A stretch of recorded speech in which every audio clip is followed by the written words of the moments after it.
Hello everyone, welcome to the Everything Dodgeball podcast. I'm your host Stefan Leitinger, and today I have an absolute special treat for you. I'm here with Elijah Hashimoto, the captain of the USA men's foam team, current world champion, crowned in Graz pretty much half a year ago now. And so this is my first conversation with a true foam player at the time. I had some conversations with players who are starting foam a little bit now or came from foam, started dabbling a little bit in the cloth game. But I thought it would be very interesting to really reach across the two ball types and really speak to basically the figurehead at the moment of the whole foam world. So Elijah, thank you so much for coming on, and how you doing, man? I'm doing good. I appreciate you having me on. I love everything about how everyone's trying to make dodgeball more popular. So I appreciate you doing a podcast.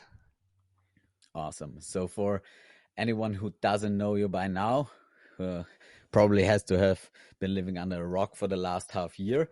But since Graz, I think also the European market knows who Elijah Hashimoto is. And I think since the European nations also are starting to dabble into some foam themselves, lots of players have looked for some role models and see where the sport is at. And they probably found you along the way. So I want to shout out just in the beginning also your YouTube channel, which is, I think, really awesome. It's just Elijah Hashimoto. Is there something else? Because I looked on Spotify or something, but I just saw the YouTube channel. Yeah, it's just the YouTube channel for now. I'm trying to get better at posting. Yeah, you and me both, brother. It's just you learn on the ride, I think. But I think the content is really awesome. It's also very different stuff. I think like the whole American perspective that I've been getting to know over the last half year is like really refreshing also for the European scene, because there wasn't anything on the European market, which is why I started this podcast. But in America, there's always been much more, and there's every week it seems like there is more stuff, and also you're much more active on socials, which is, I think, really important to like just grow the sport and get it more exposure. So awesome what you do. I really enjoy it, and I think people should check it out. All right. Good, Elijah. I would start with just a little bit of a background story. I know people in the US probably heard it 1,000 times, but for the European listeners especially, and newer players, just give me a little bit of a rundown from your dodgeball journey as far as it's at the moment. Yeah, so I started playing dodgeball since I was about 11 years old. I have a baseball background, so I've played baseball since I was, 3, 4 years old up until 18. So it's where a lot of like my sports background comes from. But I started playing in open gyms for fun when I was about 11. Started getting a little bit more competitive and finding out the competitive scene in the US around like 14, 15. Um, and then I, was invited to try out for the USA team when I was 16. Made that team in 2018, and my, I guess, dodgeball worlds appearances started in 2018, and then obviously in the U.S., traveling all over the U.S. With my club team, Outsiders. Um, but that's a very quick rundown. Ah, that's good. I like that. Short and poignant. So basically, we started pretty much at the same time. Just I'm 10 years, I think 10 years older than you. You're 23 or 24? 23. Okay, perfect. So I'm 10 years older, ahead or behind. I don't know. Probably in dodgeball terms, I'm behind you. But that is awesome that you started with 11. So I think a lot of people, especially in dodgeball at the moment, started or came to the game, at least in Europe and I think in the US as well, quite late. Like they did some sports before, in USA probably baseball, in Austria maybe handball or something, and then in their teens, late teens, early adulthood, found dodgeball, found a liking, and got to it. So it's awesome that you started with 11. Was there a real scene back then? Yes, there it was just a different scene, different balls. So we started playing with eight, I think it was 8.5 inch rubber, 8.25. So it's like a massive rubber ball, like a kickball. I don't know if you guys have like kickballs, Yeah, we but play with that's how those we on the started. beach. Yes, so that's how we started. There was a neutral zone like cloth, but the courts were you would be 15 feet away from somebody. Like back line to neutral zone was 15 feet, and it was terrifying. It was Okay, yeah. absolutely terrifying. But it was a lot of fun because like there was real danger involved in what we played just because of how close you were to people and obviously grown men throwing massive kickballs at your face. But yeah, that's how we started playing those balls. I didn't actually get into foam as far as competitively because in the US it wasn't popular. When I was coming up, it was all rubber. So we didn't actually start taking foam seriously as a country, probably until after we lost 2018 Worlds to Malaysia. I think that's when the country as a whole decided to be like, all right, we need to start focusing more on foam rather than rubber. And then obviously over the years, we've kind of like completely phased out rubber and the country is focused way more on foam. We're starting to integrate way more cloth tournaments. But yes, that's kind of how it started. Okay. Yeah, that's really interesting for me because I always thought, like coming from a glove background and seeing foam just played in Asia and the US, I thought it came from the US basically, and that you always played foam. And then I found out you had lots of different ball types. We also started with the weirdest ball types, but we also started just with weird fun tournaments and just we basically transferred the cloth balls from England because we found out there is dodgeball competitively, and then they were playing with these big cloth balls and just three of them, which was is in hindsight is really weird and lame, but back then it was really fun. So I think it's really fun. So when you start dodgeball, it doesn't really matter which ball you start out with. It's dodgeball. It's throwing balls at people, and you love it. And then as you progress, like different ball types get introduced, different variations of the game, and then you really find your niche and specialty. And it's really fun that foam really, in some areas of the world, just took over, and cloth in other areas, and then rubber really is more of a niche now, which it's not played at all in Europe, basically. Yeah, there's a community that still plays in the United States. It's I think it's NDA, but they play with the rubber ball still, but they play some crazy rules. Like they play full on basketball, like a full basketball court, with a Yep. neutral zone and like they like pinch. So it's interesting. But Okay. I mean it's still out there. Yeah. Yeah, I think there are lots of different variations. I just learned like a new country to our Europe is Denmark and Norway, and they had some weird dodgeball before with one ball or five balls or six ball. I don't even know, but they had like a big scene or a relatively big scene of a completely different variation I have never heard of. And like in Japan, where they do the one ball dodgeball sort of thing as well, which is quite interesting, but also good because you know you have a lot of potential for people who like throwing balls at people, and dodgeball is sort of just grabbing all those little communities, putting them together, and that's why I think the growth is also so rapid in the last few years and really got a really head start now. Yeah, I agree. I think dodgeball has so much potential. It's just a matter of, um, I guess, better production, better quality. I don't think it's an entertainment issue for the most part. I think it's more of just like we need to do a better job at production wise as far as like making videos. Because I mean, I'm sure you watched Worlds. Like a lot of the footage, like is it's not bad, but it's definitely not. good enough to where like I would expect some random person to like click on a dodgeball video and be like, "Oh, this looks really good to watch," you know?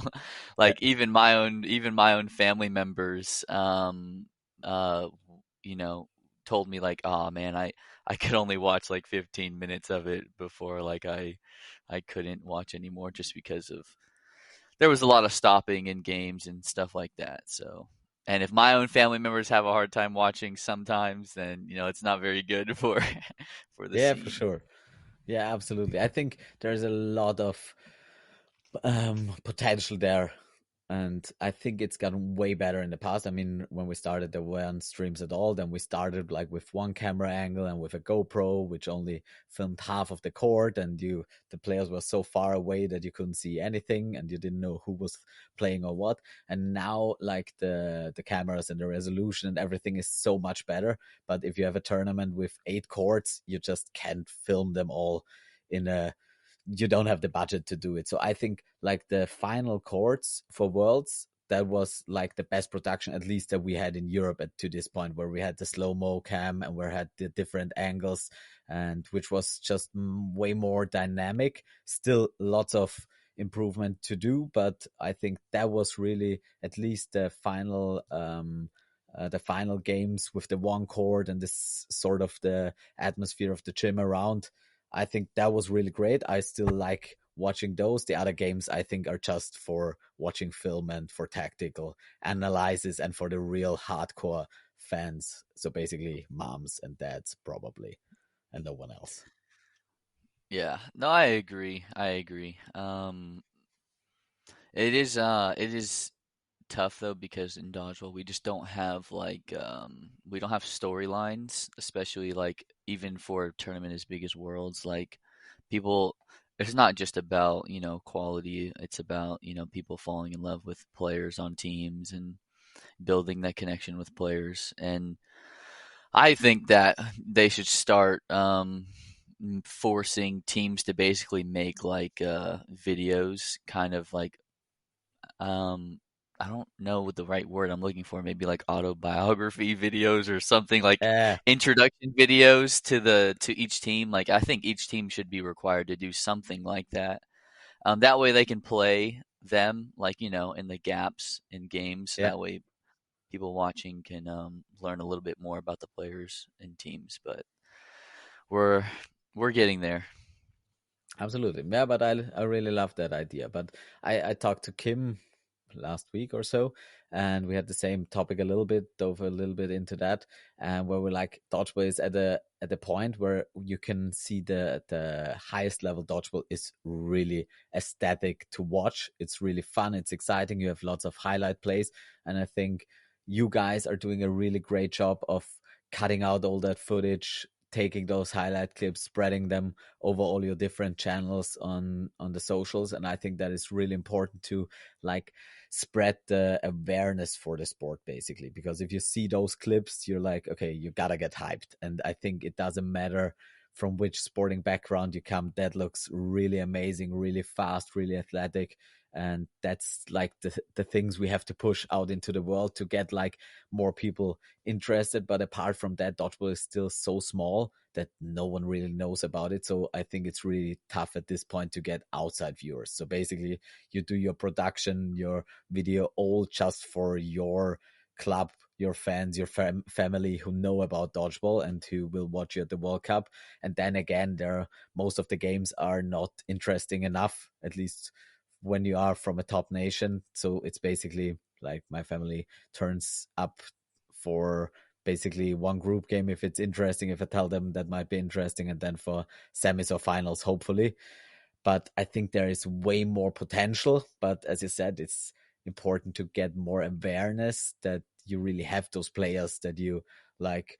I mean, best example is Shoda at the moment, who's put a lot of stuff out there, and where you really get those people where you know them a little bit via social. And if a new video pops up, you're really hyped for that. So, and if you see him play, that's awesome again. So I think people like that really bring more eyeballs to the sport, But yeah, I love what you do overseas. We're not doing that at all. Not at all is not true. The British dodgeball, they do a little bit of that, but we do way too little of that at this point. Yeah, I think dodgeball's perfect for being able to like clip really awesome hype moments and get tons of views. I mean, we've seen some players get, I mean, millions of views on some of their stuff.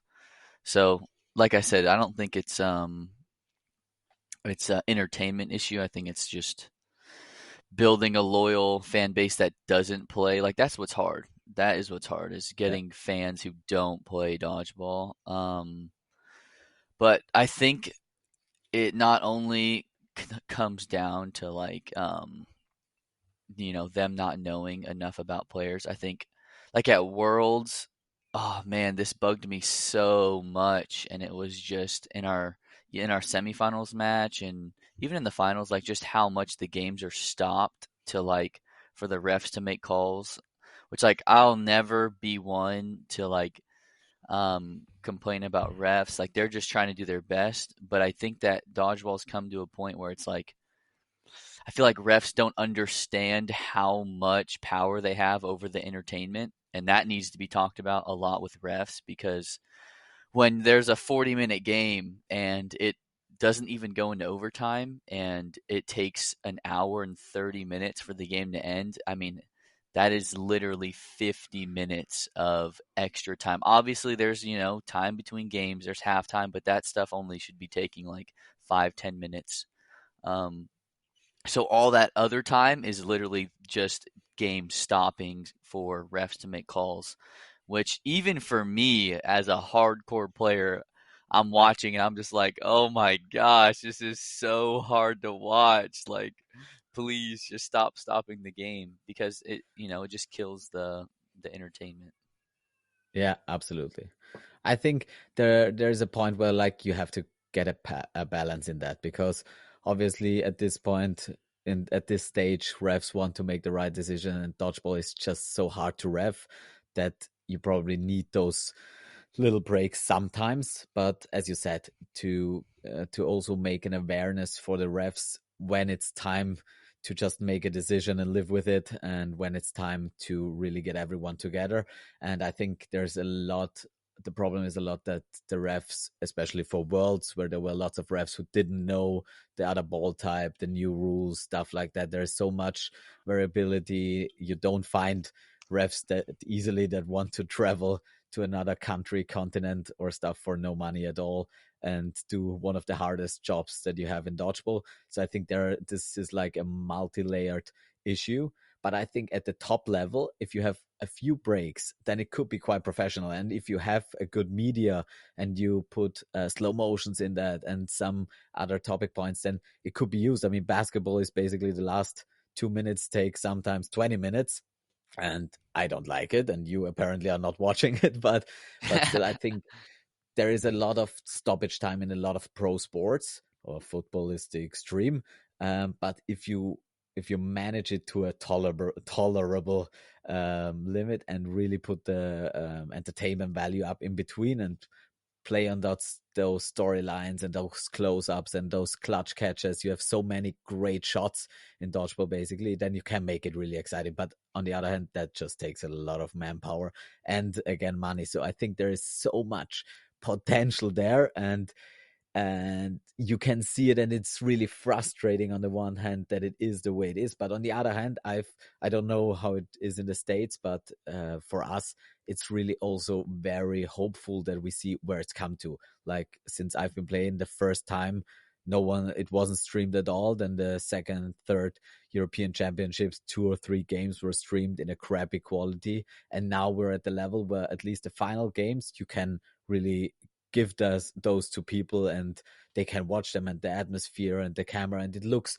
quite professional, still way far away from perfect, but I think it's trending in the right direction, at least in my opinion.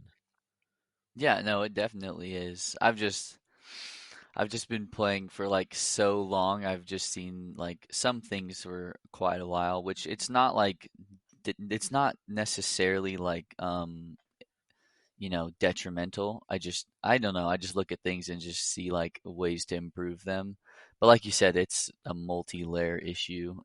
It's not it's not like a very simple answer to any of this. Yeah, But I just think that like I'm at the point now in dodgeball where like winning's number one and just like entertainment value for me is like number two.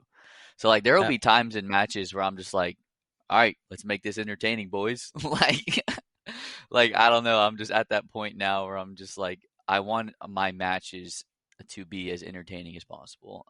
At Worlds, it's definitely a lot harder because there's a lot more pressure and just a lot more on the line. But as far as like my club matches, like when we travel in the United States, like I'll literally tell my whole team, I'm like, let's make this entertaining. Like if we're gonna lose, let's make this the most exciting finals to watch. Um, yeah, so, but I think if everyone had that mindset, like yeah. we could get we could get pretty far.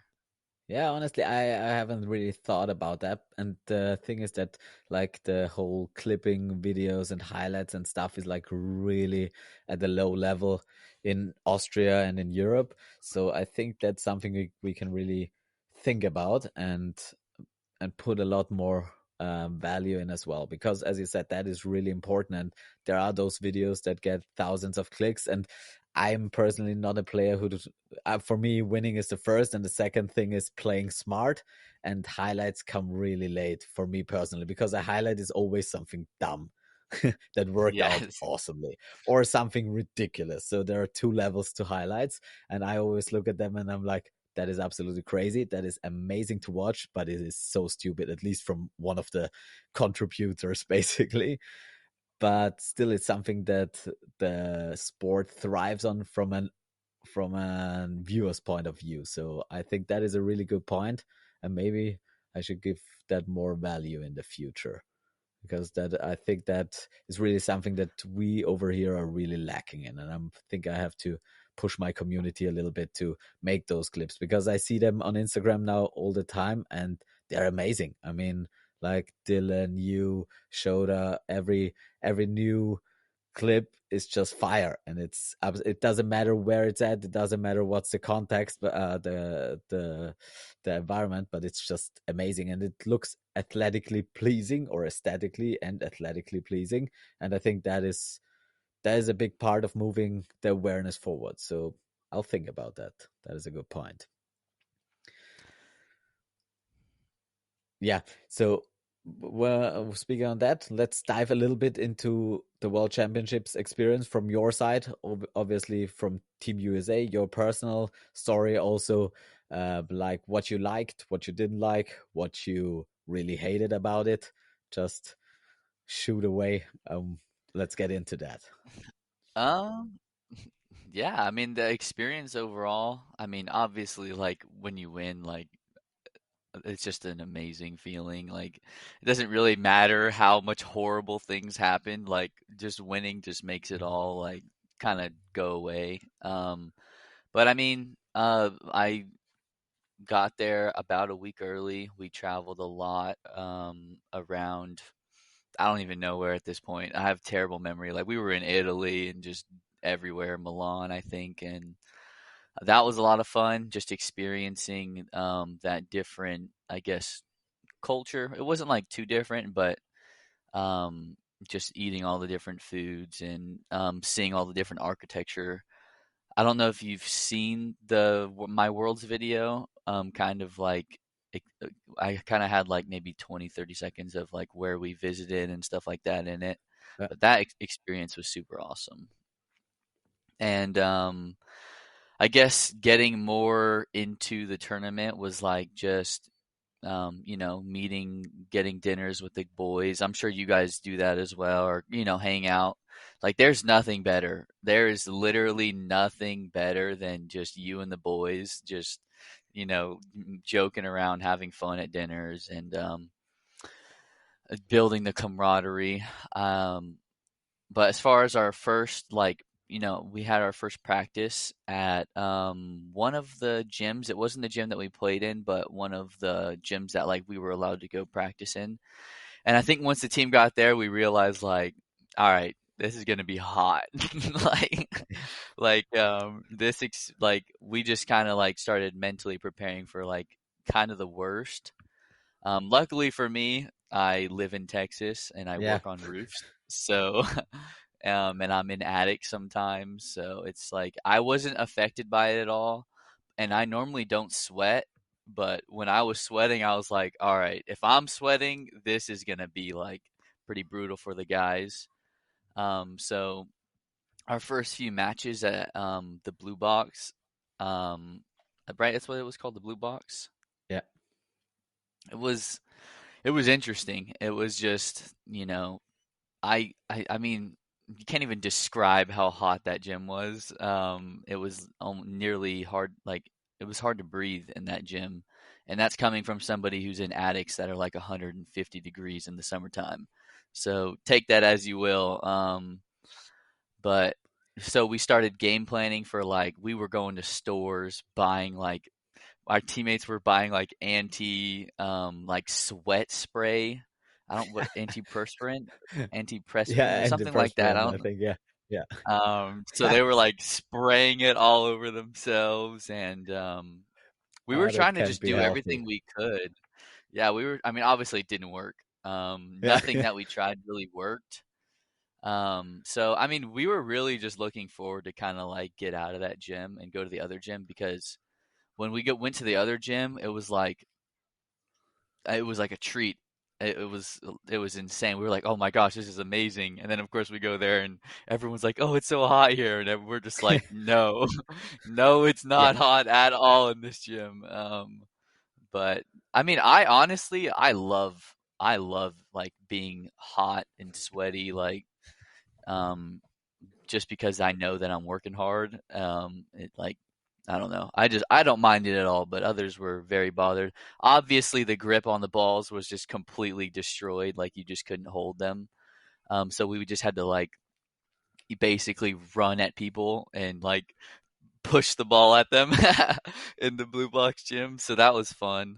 But I mean, yeah, that was our pool play experience. Obviously, we didn't play anybody top caliber in pool play. We were just kind of running through everybody. I don't even think we dropped a game. But that was our pool play experience. Going into like, I guess bracket, we played one or two. I think we played two teams before Canada, and they weren't really a problem either. But they weren't as bad as some of the pool play teams. I think one team put a point against us, but obviously going into Canada, we knew that was going to be our tough match, tough match of the tournament. But I do think that cloth was more competitive in pool play. Was it not? As far as like teams you played in pool play? yeah. It was definitely more competitive, but also for the like top 4 or 5 nations, it wasn't really. So basically, I think we had a difference of 120 to 20 or something, and in the mixed division maybe to 30. So it was never close, but there were some games like against Canada or Wales where we had to fight, and then we won like 26 to 16 or 14. So it was never close, but you had to basically play every set pretty much. So it was dodgeball, and that is something that is really I think in cloth at this point it's at the much broader level, because in the beginning when we started we came sixth at our first Euros and we lost to England, I think 20-0, and it was 3 ball. So it wasn't, you shouldn't lose 20-0 in 3 ball.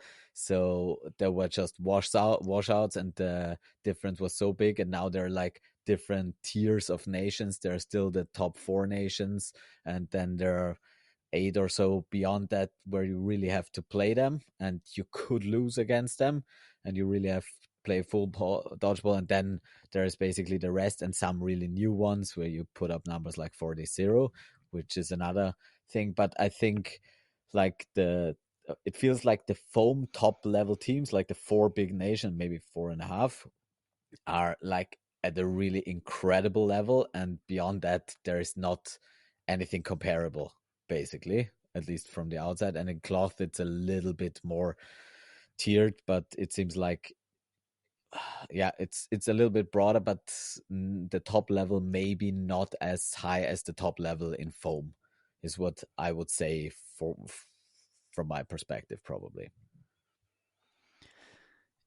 Yeah, I mean, agree as far as like the in foam, like there's like really five teams right now that kind of, and even that's a stretch, probably like four. And even, I mean, if you look at, I don't mean to be controversial, but even, you look at Canada, like we kind of wiped them, and then they went and played in the third place match, and I mean that game wasn't really close either. So I mean, You were down 3-0, right? we were, but but like I said, that was our first game against Yeah, a for good sure. team. They had played Hong Kong twice.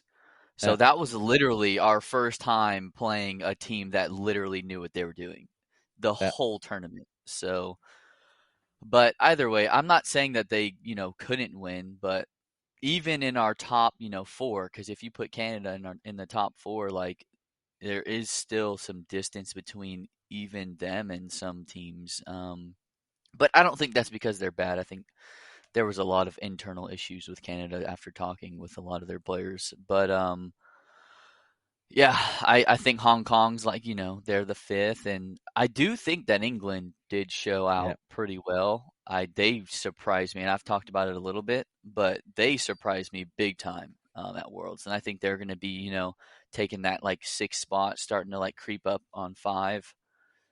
But yeah, past that, it is like, I mean, Mexico has, some decent players, but yeah, past that, it's a far, far, far drop off from the talent. yeah, for But sure. cloth, I talked to a lot of the USA guys, and they were like, dude, like, pool play is a struggle. Like, they were saying that, like, nearly every team, like, if they didn't play well, they would have lost, Yeah, they still had to play well to win games. So yeah. I think the gap is definitely smaller in cloth. Yeah, absolutely. And I think like in Clough, it's like basically usually Northern Ireland, England, and us, and then USA kind of surprised everyone and got in there as well. And since they have such a different and unique playing style, which no one's really used to, they got in there, but they're not. I without disrespect, they played amazing and did fully deserved, and they almost won the tournament. So it's not, but I wouldn't say they won because they're at an equal level. I would say they almost won or got that far because they have crazy good individual players and have a really weird play style for all the European nations. So I think if you play England against US 5 times, they will lose 4 times out of them, and they just managed to get them a little bit surprised, play on their weaknesses, and played incredible dodgeball. So I think for the US it was really hard to beat everyone because they aren't superior in their tactics, but they are individual that good. If Payan or Kim or Nate or someone steps up, they can just win a set on their own. And the other middle tier nations don't have that. And so I think in the end they're gonna win, but there are lots of teams that play tactically really sound and have good players, but don't have that like really last level where US will scrap against them, but they will win in the end. And the top level teams have an equal quality of players and are tactically and just from experience way ahead. But still, the US team always tends to pull you into their game sort of and lets you make a lot of mistakes, and then they punish you, and then they're just clutch players and lots of players with a lot of experience. Not foam, not cloth, but if you play dodgeball for a long time, then you can transfer that quite well. And that I think you saw that with England in foam as well, where you see those weren't the first class of cloth players, but they were like really close to that, and a few former first class cloth players. So they were pretty similar to the US cloth team, I feel like, and they've played for half a year, maybe a bit longer foam now, and they get their tactics right and the movements and the throwing is there. And they really surprised. I think in the beginning, the match against Malaysia was a really surprise. Malaysia is never losing that game, but if a few things go bad, you don't know what happens. And that's the same for Clough for the US team, I felt like. And I think England, if you give them a little bit more time, and I know lots of really good players are starting to dabble in foam as well, then I think the progression will be really, really fast because they also have the level of competition. And that is something no one else has. Like we have a few foam players and I play against them. And I'm basically probably one of the best foam players in Austria. And I've played foam 3 times. But until you get that level of competition that you guys have, you can't grow to that last tier. And I think only Australia, Malaysia, Canada, and you really have that setup where you produce the next level players, basically. Yeah, I would I would touching on like the USA and like I would definitely agree that we do not play like, sound tactical dodgeball. But that's how we've always been. Like that is our play style, is X Factor. Like our USA cloth team, like literally you might look at that and say like, oh well they if they don't win some of those clutches or some of those players aren't popping off, like they don't win. But like that's what the USA players do. Like somebody Yeah, in our matches will pop off. Like that's kind of like how we play, you know. yeah, But as like but another thing too is like the reasons why a lot of our players are able to do that is because we know that we might lack a lot of the I guess you could say sound dodgeball tactics as far as cloth. But so they go for more reckless, like just crazier moves. Um, but I am even then like cloth in the United States hasn't really been played seriously up until like I mean even the year that Worlds was like I don't know, we might have, two cloth tournaments in the whole year, so it's yeah, not even like they're getting a lot of cloth experience. But I do think that after this last Worlds, us getting second, like there's going to be a whole nother level. Our team coming into the next Worlds, we had a lot of old guys on yeah. that team. I'm talking almost 40s, and they were able to get second place.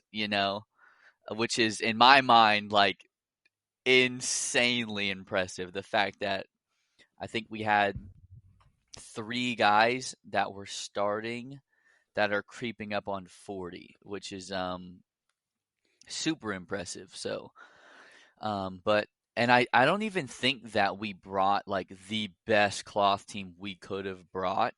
I I think that if some of our foam guys like that are on the bench that probably won't get much playing time decide that they want to go, start on the cloth team, we will be a much more like mobile, faster, less reliant on like just those crazy X Factor plays. Um, but I'm super excited for our next cloth team because I know that there's going to be a lot more young guys that are real hungry to play cloth rather than foam. Yeah, I'm really looking forward to this.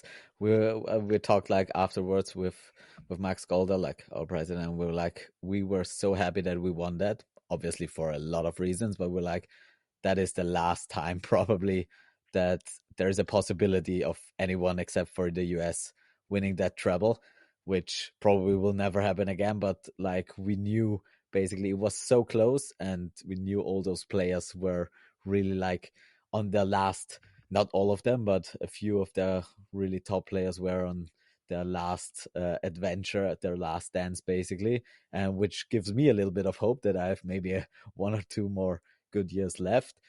But it was super impressive, and I know if the US really gets behind Clough, then it's gonna be interesting. But I think it's still that's the funny thing about Clough, that it's a different sport, and I want to get into that as well. Maybe we finish off with the World Championships before, but I think the Clough game is relies on a few more factors than just pure skill and athleticism. And I think at the level that it's now, that is almost required. And in the past, I think when I think back 10 years, you had really big, really heavy dudes and girls who could catch, and you had two agile players who could run counters, and then you had one cannon in the middle and stuff like that.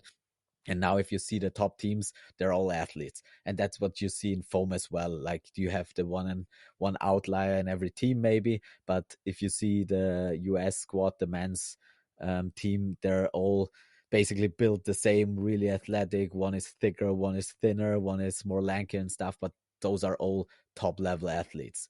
And if you see in the Clough team as well, obviously Payan and Nate and so are much older. But if you see Juan, fuck, I always forget his name. Moore, is it Juan? Juan Yeah, Moore? Quan. Juan, yeah. Yeah, I If you think see so. him, I mean, he's an absolute specimen. So he's absolutely an athlete. And I thought Kim looked good, and Bilak, I think Bilak, someone Yes. in the middle who's also Chaz. Jazz, yeah. So there were lots of really athletic guys, and also on the Canada roster there were some really young, fresh, athletic players as well. And there is much more potential in the USA, obviously, because you have just a much bigger playing pool. So if you get that together and they really train together, then yeah, it's gonna be good night probably. And obviously, if you bring your foam roster that you have and bring it into Clough, I think at this point, if you have not really a lot of Clough experience, I think we'd still win. But it would be tough because I don't know. You probably didn't play at the Atlantic Cup in 2017 in No, I did Manchester. not. Okay, so that was my first foam experience ever. I think it was when the two World Dodgeball Associations, or when WDF, we joined WDF, and we tried to put foam and cloth together. So we had like a four nations: Canada, US, Austria, and England. And we played an Atlantic Cup where we played every nation in cloth and foam. And it was really fun because we were playing foam first and we just got smacked. We had no idea how to throw the ball. I thought I could throw the ball really good, and then I threw it and I can throw it hard and straight, and I got caught. And that never happened before in any of the times when I played in Austria and I throw it. I'm like, okay, no one can catch that. And then they just, I think I threw it Perez or something, and he was like, boom. I was like, okay, how do you do that? And then we got just whacked in foam because I thought I can survive easily with balls. And then snow started to throw lefty and righty around my block, and it was just complete chaos. And then we went to Clough and we're like, okay, now we're gonna show how it's done on our end. And we played against the US and we lost the first three sets just because we got caught on every throw. And I think I threw two times at Perez is his name, I think. Isidro Perez, yeah. Yeah. And I threw two throws at him, quite good ones in my opinion. And it was just catching them. And I was like, okay, what the fuck is going on here? That is different. And so we had to really adapt, and then we smashed them after that. But it was like that situation where we're like, fuck, they're better than us. And the thing is, they were individual, especially in the catching department. And that is a big point. Phone players are just way better because the hand-eye coordination and the hands are just something else that we haven't experienced pretty much here. So we really had to adapt, but they rely too much on catches as well in Clough because they think it's so easy. So it balances each other out again in the end.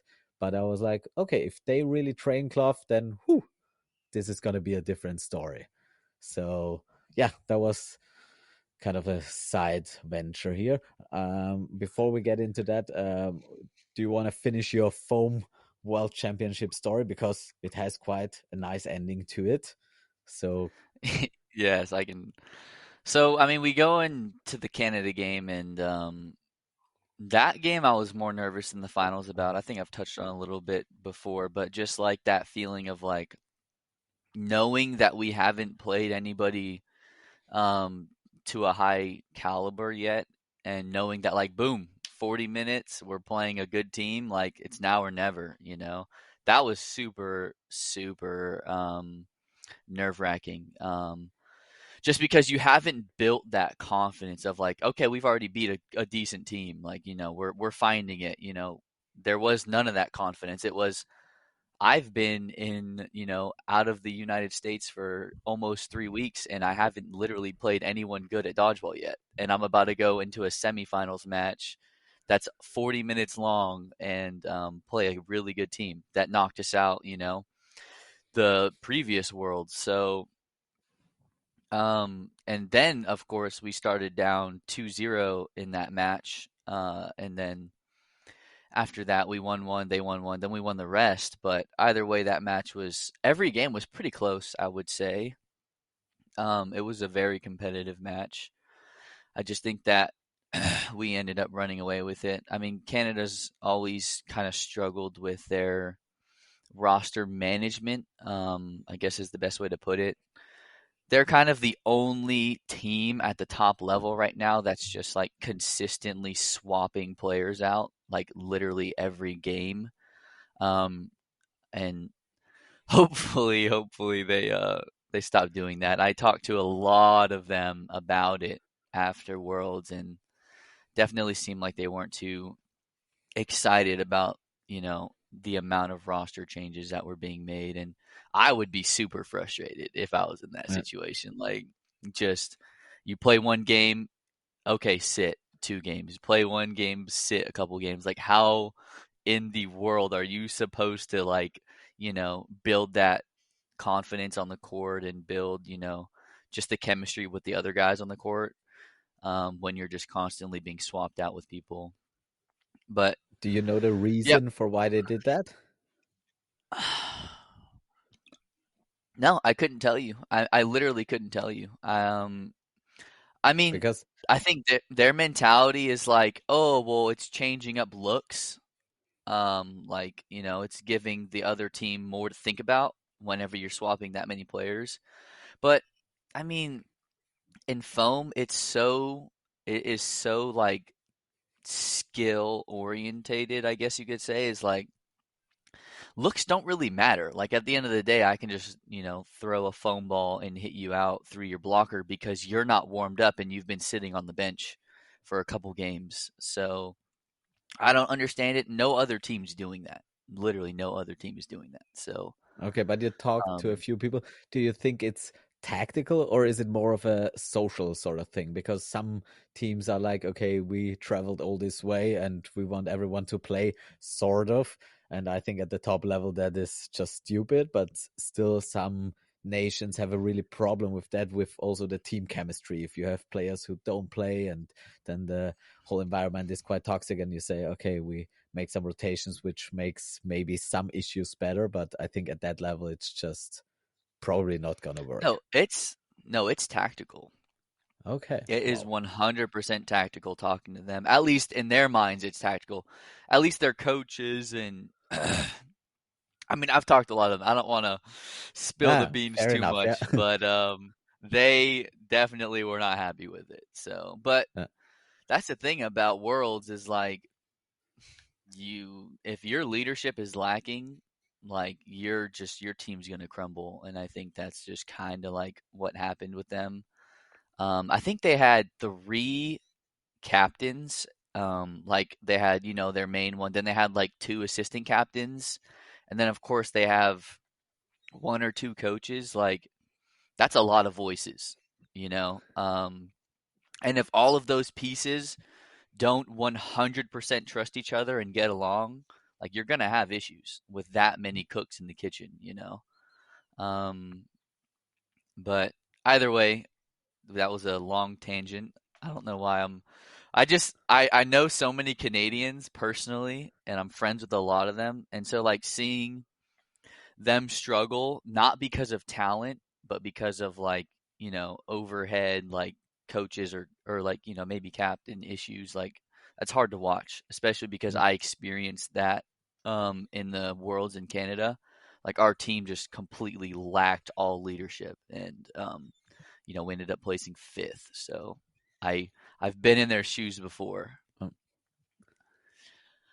But either way, we win that match. I think it was like 8-3. Um, and after that, we just like literally immediately started prepping for Malaysia.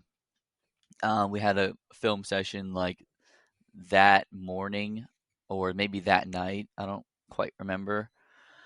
No, that night because the games were early in the morning. But and man, going into that finals match, dude, it's there's nothing like it. There's nothing like it. The pressure that you feel is like a mountain on your shoulders just because of all of the work I'm sure that like goes into just not only prepping physically but mentally, especially as a captain, and like leading a team, just that pressure and especially like kind of being that star player where like people are going to rely on you physically and obviously mentally as a captain.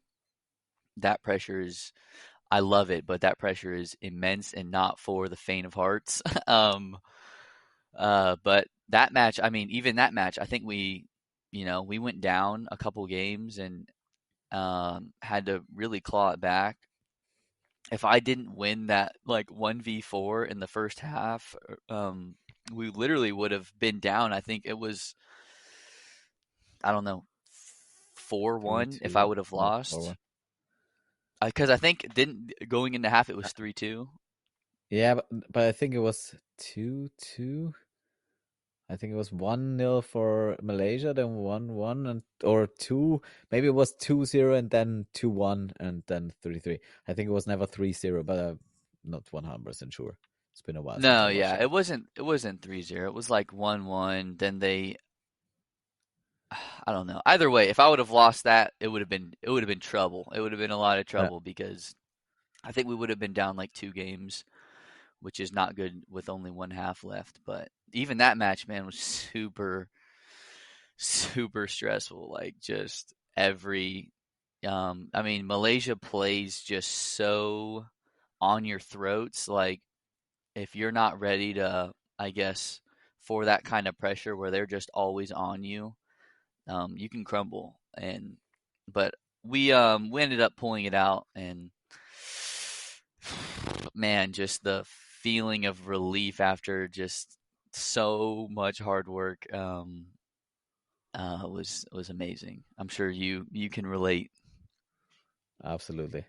So how was it for you as a captain? Because I can completely relate. When you talk about it this way, I'm like, okay, that's basically reading my mind at this point. But like for us, for you was something different because you had basically no opposition, and then you had your big game against Canada, where you had a really redemption game. Also, probably a bit of a history between Canada and the US as well.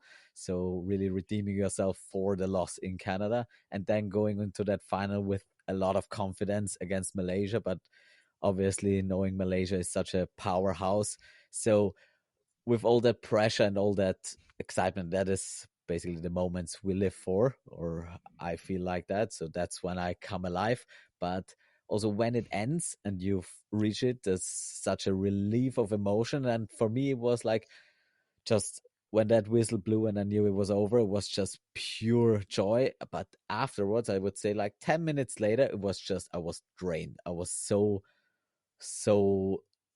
empty and also so sort of scared and uh because I thought we could have lost that. I don't know, obviously for us it was a bit closer than your game, but your game was really close as well. So if you think back on it and see that you don't win that 1v4, which is not just a possibility but a probability, so you see that there was really a another path where this could have gone very different.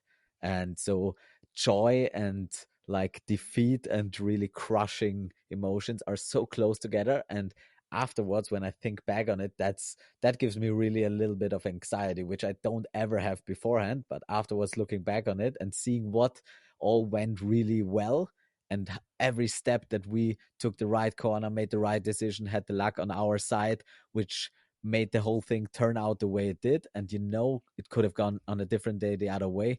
That is almost the most I don't know, the hardest thing about of all of that to recover from for me? Do you have those feelings as well? Um, Honestly, as far as like being drained, I was dead. Like I was physically just absolutely done. Like in that Canada match, I was only out for like maybe 5 minutes max of that entire match. So I was on the court like that whole time.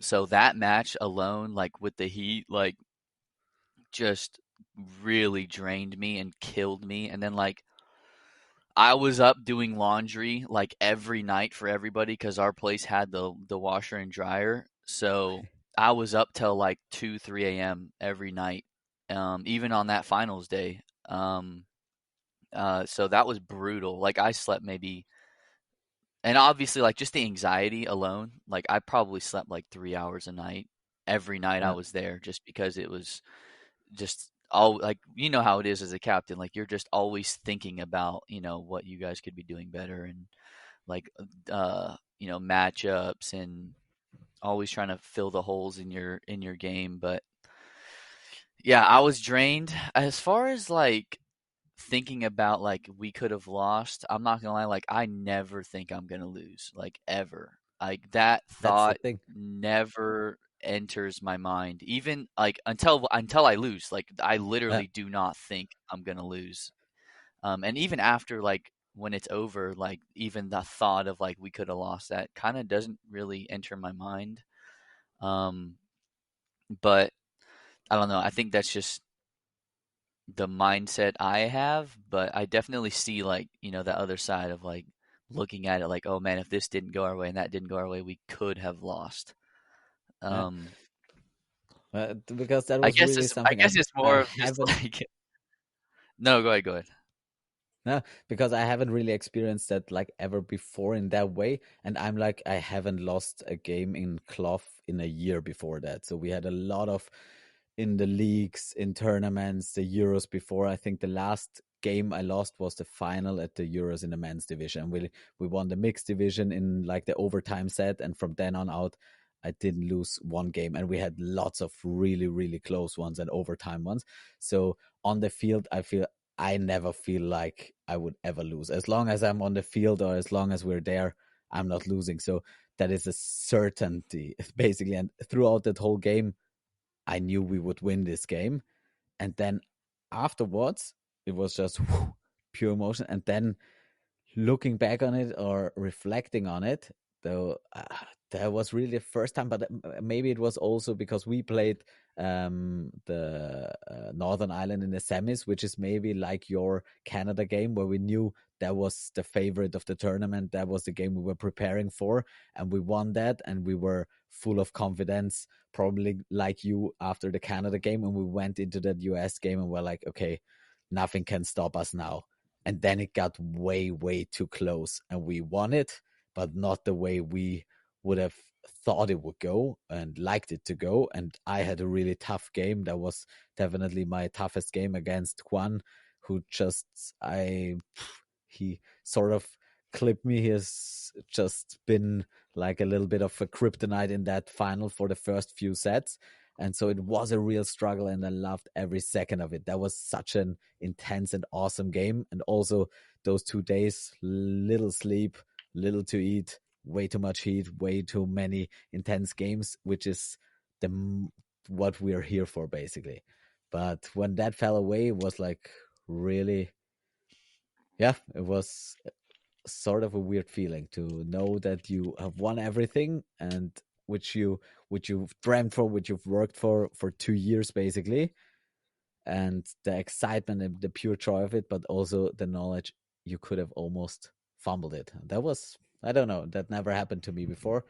So yeah, but Yeah, I mean your probably, guys' game was significantly closer um to our game, so I yeah, definitely in the end, understand probably, those yeah, feelings. Yeah, because you guys went to like not even overtime. You guys went to like double overtime, right? yeah.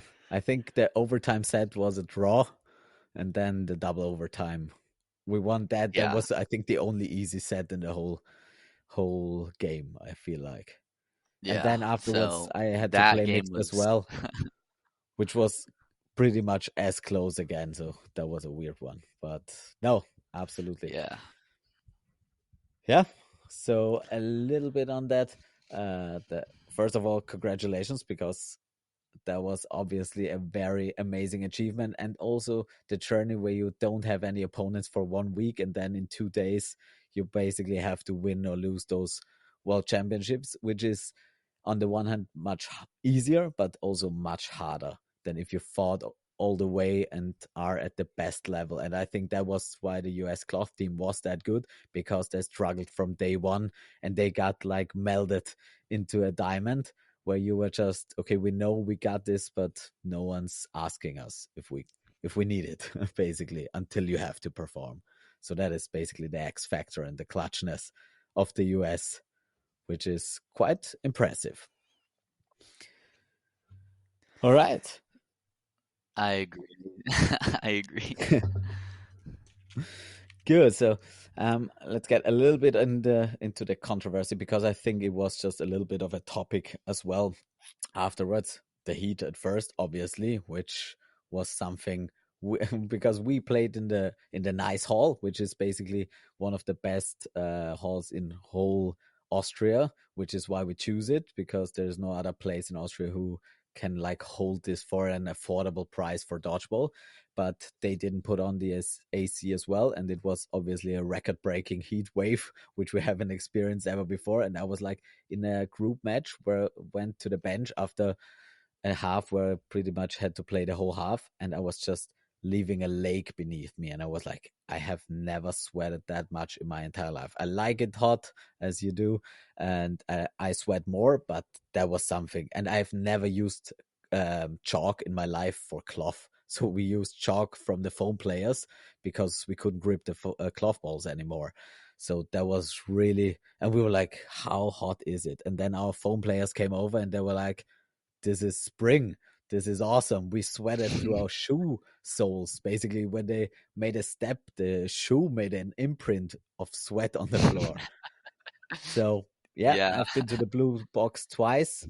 That was just, I don't know. That was just the moistest heat I've ever felt. It's like in a zoo where you're in the rainforest and turn the temperature up to 100. So that was obviously a nightmare, which which sucks. I'm very happy that we didn't have to play there, and the plan was to play in both venues, because we wanted to switch it up, because it's the other one was obviously much nicer, and for the group games we wanted to switch it up as well. But because they were too far apart, and we found out that we only have separated refs, so you couldn't switch the refs, and the refs would have had to swap between the halls, and that would have not been possible. So they decided to separate the divisions till the groups, till the later stages, which was obviously in this case really not so nice for the foam community.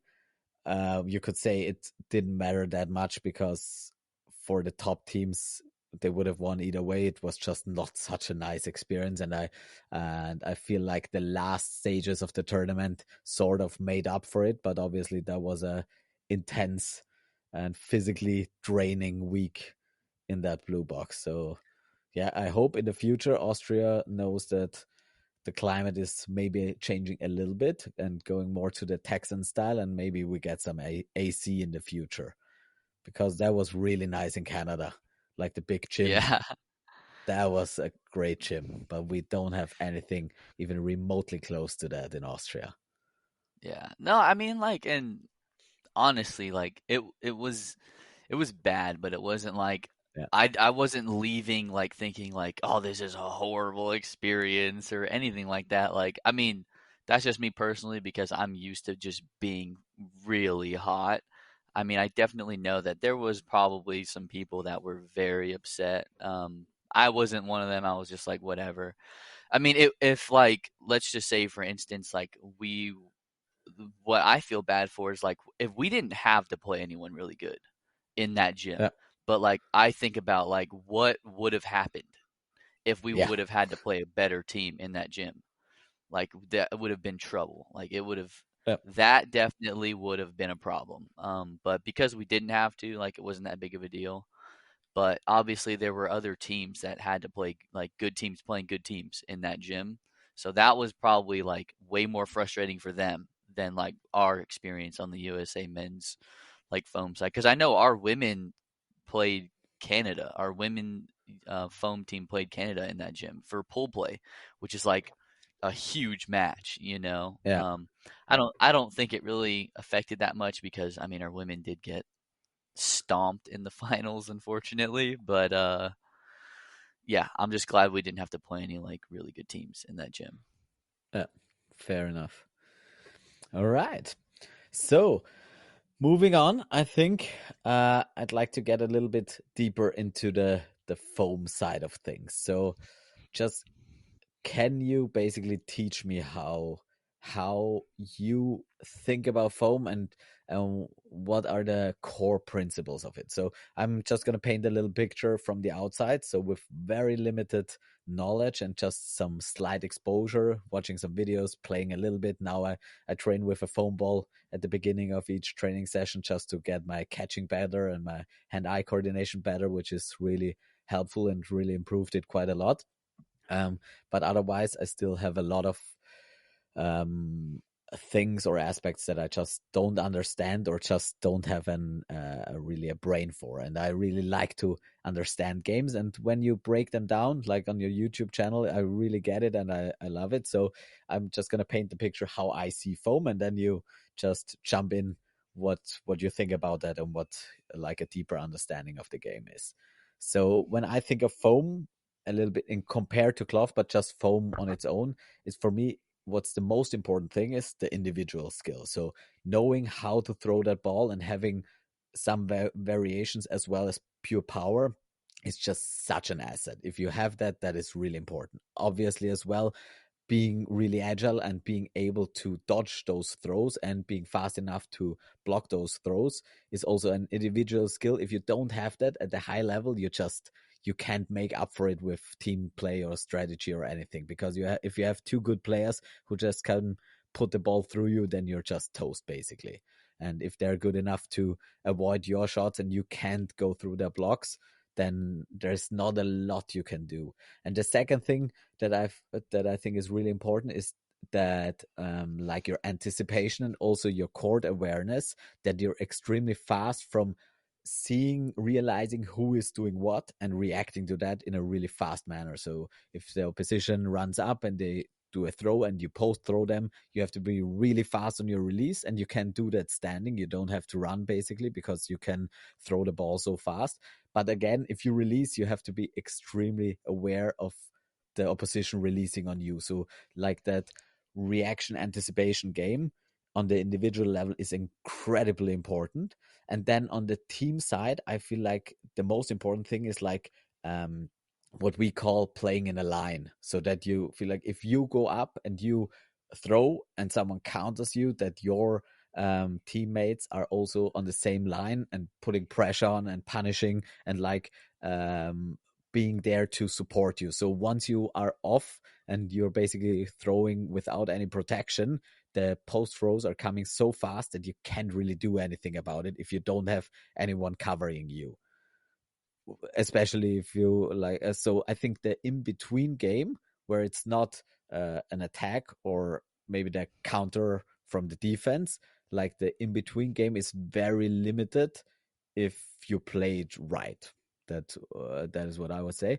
And so I think, as I said, throwing extremely important, the individual athleticism, and then knowing like having a really good feeling for your team where they're at, if they're up with you on the court, if they're back one when you have, or obviously ball awareness is also really important, but basically it's a single ball game with just being always locked in, and once you make one step back, you're basically uh out of the attack and the zone where you can have any partake of the action. That's just a slight overview. Obviously, it's much deeper, but what do you think about that assessment from a very naive outside? No, it's a good assessment. I would agree, like with most of it, like just being able to straight up hit people in foam is the like overall like most important thing. And like it doesn't really matter how good you are. Like if the guy in front of you is just like has a really good throw, you know, there's and you can't stay alive, like there's not much you can do about it. So there's like that simple aspect. There's like, that is a very simple aspect, but man, it's so interesting. Like uh, team play in foam is super important, but not like cloth. Like team play in foam is more of like everyone on the team just has to be aware of how many balls you have. Like that's kind of like the most important thing is like just not giving up too many balls because in foam it's a lot more of like throw here, like throw from them. Your team throws that guy counters you, so then someone on your team counters, and just like making sure your team out always at the very minimum like can have like most of the time two balls. That is the most important part as far as team play. Obviously, it's not like cloth where it's like, oh gosh, we're down two players, like we got to push the pace before time's out. Um, but there's that aspect, and then I mean, man, the individual level from in foam is just like so much more important, I would say, than like cloth. Like cloth, like I when I play cloth and like because we have our nationals and we play cloth. Like when I have a ball in my hand, like I literally could like kind of not even be like as locked in as I need to for foam. Like I genuinely feel like I literally cannot get hit with a cloth ball if I have a ball in my hand, just because I can hold that thing and finger block and like and I'm so small, like I can just get behind the ball and like it's very hard to hit me. Um there's that aspect, but I mean I think your assessment's very good. I mean like the most important thing in cloth is just awareness like you said, and just knowing like when to take risk and when to mitigate risk. But I know it's so hard like explaining cloth or foam. Like, um, do you have like what certain questions do you have about the game? Yeah, so there are a few specific ones. Like one thing I often see when I watched Foam at Worlds is that you don't take as many open shots as I feel like would be possible, basically. Like the thing is that the threat of the post throw of the opposition is often so great, basically, or you put so much um value on that, that you often don't throw at the open player, just on the ball, just because you can also hit him with a ball in hand, and if you throw at him he can counter you. So basically that's, like, I would say, a quite uncontroversial statement, right? So you throw at the Yeah, yeah, ball holder because the possibility of hitting him is not that much lower than of an open player. Obviously, it's way lower if he's a really good blocker, but the most important thing is he can counter you, and that is such a big factor in foam. Where if you throw, you're open for a split second, and that is like the most vulnerable point in the whole game for you. yeah. So I it agree, that and yeah, so a big reason why that's a thing is like not only the reasons that you just explained, but at the same time, like who are in the corners most of the time in foam?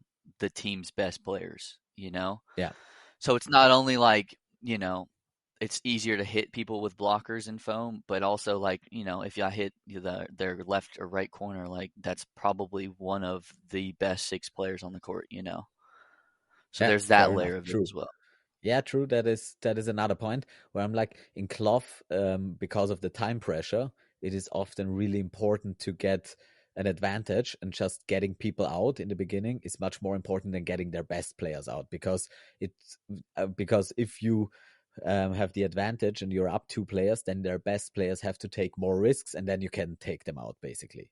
So there's more different layers, and in the foam game, the game doesn't really change whether there are six players or four players or two players, because you have endless time. And if the two best players are still in there, then the game is far from decided. So basically, if you have the two best players against the four worst players of the other side, then it's probably equal the chances of them winning that game. So that is also something where I feel it's from an individual perspective, it's really exciting because the best player has such an impact, and which you obviously have in that game. But that is something where it's just different. It's just something that I'm not used to that much because I'm always or almost always like that best player on the team.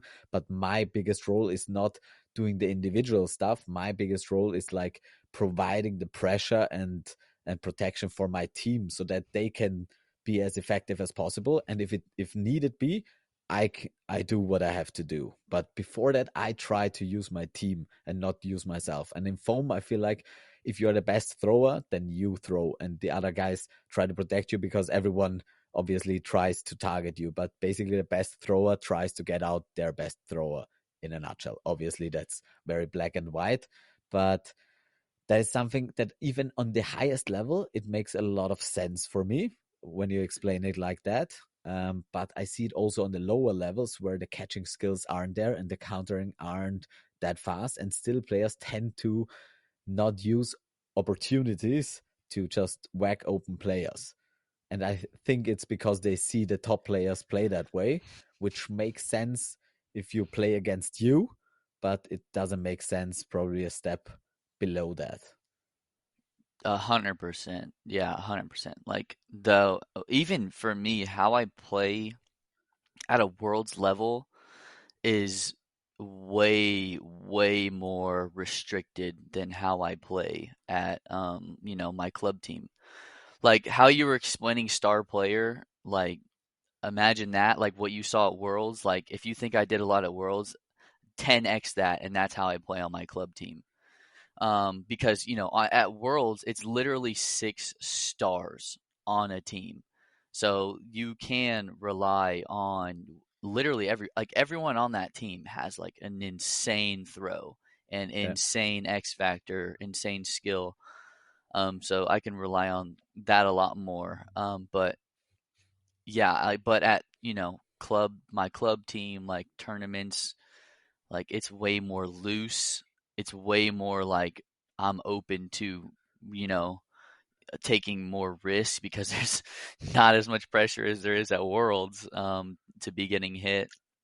But yeah, I agree. I agree. I think that at a lower level, like people are just way too afraid of like getting countered or getting hit um, because they watch like really high level matches. Um, yeah, but as far as like hitting people that are better. Like, so at our nationals, like we play cloth one day, foam the other day. So we play cloth. Literally, game plan: hit people out. It doesn't matter who, hit people out and stay in. Like that's literally how you win cloth. Obviously there's levels, but that's the majority overall of cloth is you hit more people and stay in. Doesn't matter who, doesn't matter in like period. Foam, it's the exact opposite. It's literally like if you hit their worst player on the team and they can play three ball defense, like you're actually at a disadvantage. Like you're yeah, literally at a disadvantage, even though you're up players, because now their best players can have more balls, more defense, more counterattack opportunities to decide and dictate who they want to hit out. So yeah, there's just a completely different aspect to the game as far as from cloth to foam. yeah, yeah. So a few other specific questions. So maybe the throwing in particular. So obviously in the US, lots of foam players come from a baseball background, I guess. So like the different styles or the different forms and shapes of the throw obviously are something that really translates well to a foam ball where you can hit sliders, curveballs, fastballs, drop balls or whatever they are called. So which is like you have so much versatility, and if you have that skill, basically that's a really tough skill to develop. If you don't have it, I don't know how your experience is, but like in Austria we have had a lot of handball players, and now we have a lot of youth players that start off without having a throw, but they are growing into it, so they learn and progress to a really good dodgeball throw. But otherwise, if you come in at 18 and you don't have a good throw, you're not going to be a good dodgeball player. There's just a very limited level to where you can go if you don't have that fundamental from your youth athletic background, basically. Would you agree with that? Um, sort of. I definitely, like I said before, like, I mean, if you can't hit anybody, like, you're only so valuable on the court. But there are positions that you can play where you can still have impact. And the cool thing about foam and even cloth, like, you can just run at people.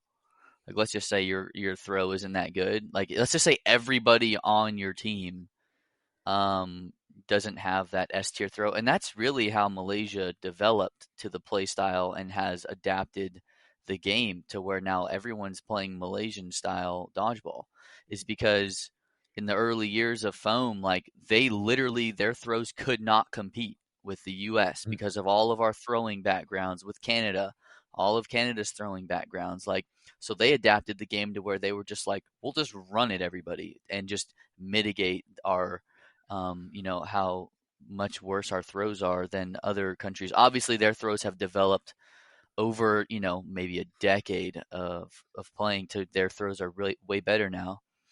But I still think that, I mean, dude, YouTube, like I tell people all the time who reach out to me and are like, how do you throw? I'm like, dude, there's millions of videos on YouTube of like pitching techniques, catching techniques, like as far as like a catcher position. I mean I've made one video, but like even without my videos, like literally there's just an endless source of like how to throw on YouTube. Obviously it's going to take you time. It's going to take you work. And at the end of the day, like yes, you might not develop to throw like me or throw like, some of the other like S tier throwers, but you don't need to. That's the amazing thing about foam is like if you genuinely, I tell people like if you throw above 65, 60, like 60, 65 miles an hour, I don't know what that translates, but Yeah, I have to think about what that is in. but Um, either way, if you throw like that, like and you can develop some movement on your ball, like that's all you need. That's literally all you need in foam. Like you don't need to throw 80, as uh to hit people. So but I do think that there's this like mentality of like players, especially that reach out to me a lot of like, oh man, I can't throw as hard as you. I'll never be as good as you. Like, I don't think it's necessarily true because another thing too is like if you don't have a really good throw, you don't have to play corner. You don't have to be in positions on the court where like you're always throwing. You can be in other positions and support your team and be a more like support role for your team. But it will hinder you though. I won't. I will yeah. be honest. Like it will hinder you, but it's not like the end of the world.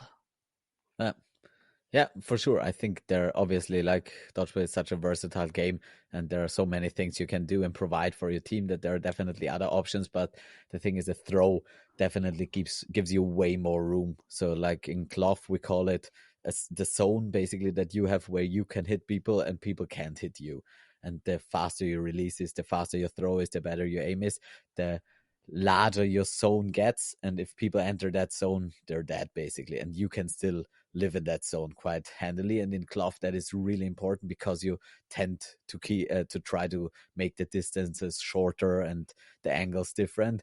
And in foam, you can do that as well with rushing really aggressive, but obviously the distance is still a bit farther, and you can mitigate that really good by a really good throw where you can just out of the corner standing um, obliterate someone if you have the power to do so, which is something that you can't do in glove. But obviously, a great throw, and like my throw is quite good. It's not the hardest in the world, but it's up there, and it's fast in the release and quite accurate. So it gives me a lot of room to play in and create different opportunities and also space for my players and for my team, which is also very important, which leads me to another thing where I think like the pump fakes in foam are coming from a cloth perspective. I'd say like the reason why I pump fake or why my team pump fakes is because the cloth ball is just flying straight basically. So if you know who is throwing and can just look at him, then there's a good chance you're going to catch it if he puts it basically in your box. So it's really important to synchronize the team and synchronize the faking and really not letting your opponent know who is throwing. And the better you're at that, the higher your hit rates get, and the better also throws that aren't above that level can hit people out and can hit catchers out and can hit people with a ball out as well. And so the most important thing in cloth when you have a ball is to put pressure on the other team. So basically you're trying to not let them reach the front line, let them not fake at the same times, always have them on their back foot. So you have to use your ball to make pressure and have to use your fake to make pressure. And the thing is, in foam, you can do that as well but you can almost do it yourself because you can fake so hard and so real that if you fake 3 times and the opponent decides to jump once, then basically you can fake him yourself into movement or that you can hit him out or someone else. And you don't need the other ones. Obviously, it's much better. And if the fakes come in at the same time, you have no idea where the ball is coming from, then you're toast anyways. So it's still an important weapon, but it's not that important because you can whack someone just with a single ball throw if you're really good as well. And like the post throw and the punishing throw is so much more important that sometimes you sacrifice the fake for the ability to punish someone once he releases. And if you make a really hard fake at the same time, then you can't punish someone who throws. Would you agree with that assessment? Yeah, no, I would. And like, there's just so many layers to foam. It's like literally, even if you know who's throwing, like they can just still hit you. Like that's the crazy thing Yeah, about foam is it's just the ball's coming in at such a speed and has so much movement at a high level. Like I literally could be making eye contact with you, know you're throwing at me, you can hit me in the stomach, and I still won't catch it. Like yeah, that's just how good the throws are in foam. But at the same time, like to reach that like next level, yeah, pump fakes and foam are like insane.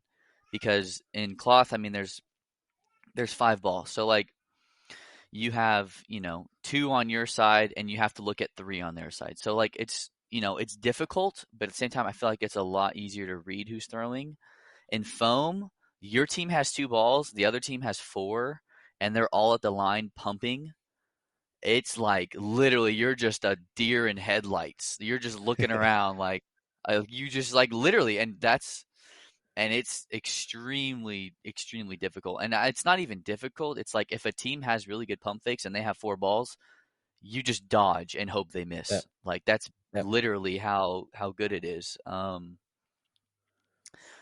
But yeah, and another thing too, like in cloth, like when do you ever see like a 1v1 where one guy has a ball, he's sitting on the back line, one guy comes up and throws? Like when do you ever see like him like that hit rate in those like it's so hard to hit someone in cloth when you have a ball and like they're throwing at you.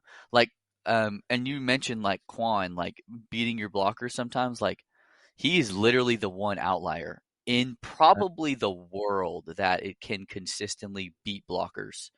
Um, but even at that, even in the United States, like we know because we play him more often, and I'm sure you Yeah, for guys sure. know now, like we're just moving. I'm not even gonna try Yeah, to block Juan. I'm moving. Like, yeah, yeah. That's fine. But the thing is, like, Quan went through my block at the beginning because I still was trying to apply pressure. So if I'm just mhm. sitting in the corner and blocking him, then I have no problem blocking him.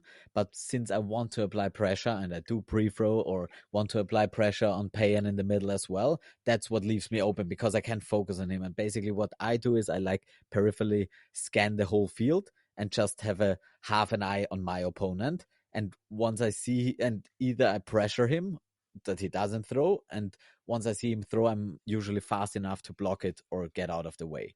And unless it's a really, really hard release and a really fast release like that, you have to adapt and be more passive and safer with it, which is what I had to do.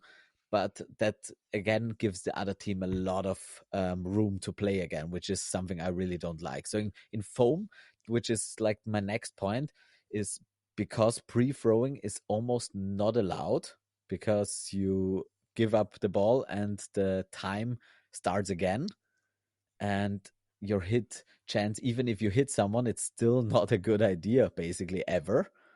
um I feel, and that is just on the level I played it, it completely takes away the pressure game. In that, like the pre-pressure, you only have to, not you only, but you have to be really aware. You have to dodge with your ball, and you have to be really fast in seeing who throws on the other side and punishing that. But you don't do anything aggressive before that, because even if you do it once or twice, okay, you might, but the net benefit isn't there. If you make a pre-throw and you give them the fourth or fifth ball and then you are open and get hit out, that's probably never worth it against anyone in the world. So you're probably not going to do that unless there are some really weird situations or you need to make a catch or something like that.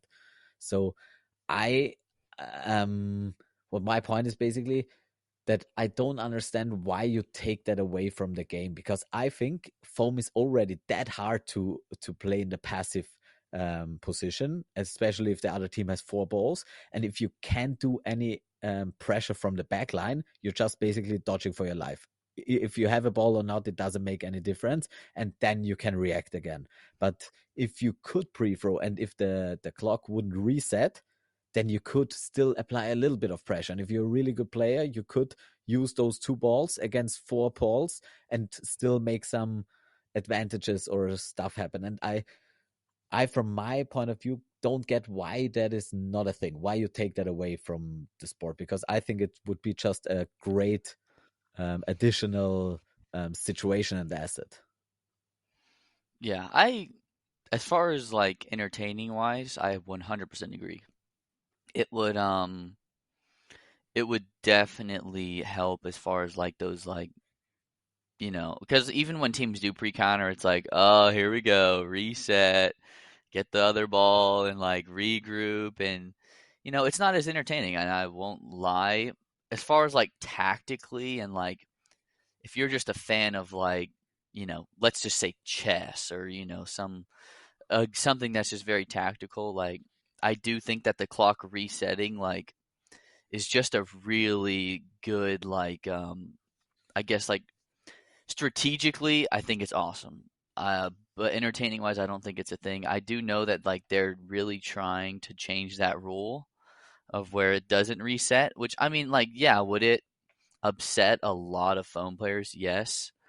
I but I also think that it would be good for entertaining, like entertainment wise. Like, so the reason why like a lot of people don't like it, like, because in the U.S. we're they're pretty whack. Like, we run rules at our tournaments, some of them, where that pre-throw doesn't reset the count.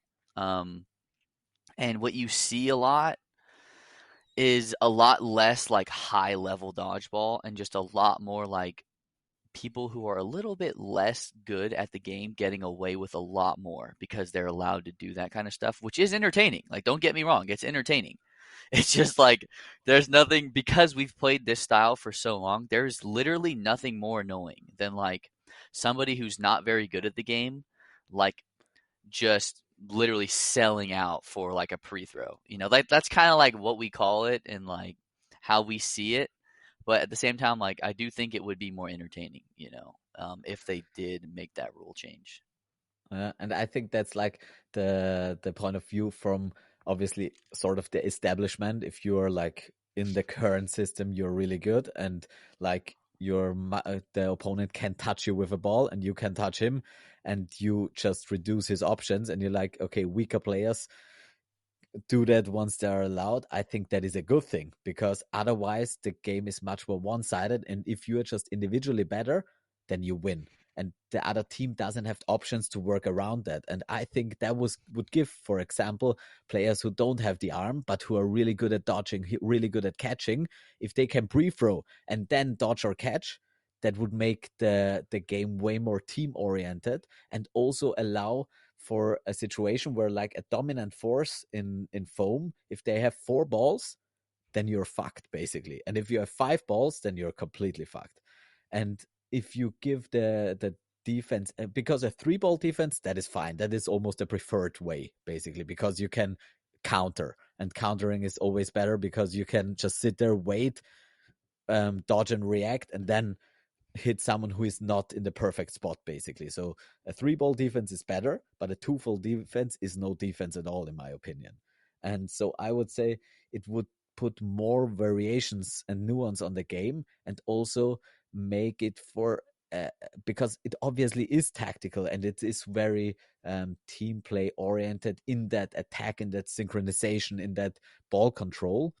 But I think there is much more room, which I think Clough at the moment is in that regard way more, I don't know, balanced, or just has more nuances. And I don't know. I would say if you put that to the foam game as well, it would make it way better, and it would have both sides. And in this way, it just has the one thing which is maybe more more fun, more exciting than the foam game, but it has this whole part that it just cuts out, which is the in between game and the pressure game. And I think in dodgeball, it's really interesting, and also creates much more highlights in the end if you can create those pressure loopholes where people can do exciting stuff in. And yeah, I the only thing why I think it's sensible is because it's much harder, much easier for the refs. If they say one ball is thrown, they reset, and it's easier because not as many balls get thrown around, and it's harder to track time, and 6 balls, obviously. But apart from that, I don't get what it would take away from the game. Just that people who aren't as good have an even harder time, which is not a thing I would see as a good argument, in my opinion. Except for if I'm the better player and it takes something away from me, if you know what I mean. Yeah. No, I agree. I mean, it's just always been that way, And I'm somebody who's totally like at the point now where I'm just like, who cares what players think? Like, let's just make things as entertaining as possible. And I think it would help a lot with entertaining wise, because the games are going to be sped up Yeah, significantly faster, because yeah, you're not going to have teams coming up to the line with 2 or 3 seconds left to throw, because then you're going to get pre-counter. Like, you're going to be yeah, coming up to the line with 6 seconds, like trying to get up to that line as fast as possible, which is just gonna, make the game go faster and more entertaining. And I agree with nearly everything you said. Like I don't know why that is a rule. It just always has been. And yeah. I would be totally okay with like a rule change as far as for entertaining wise.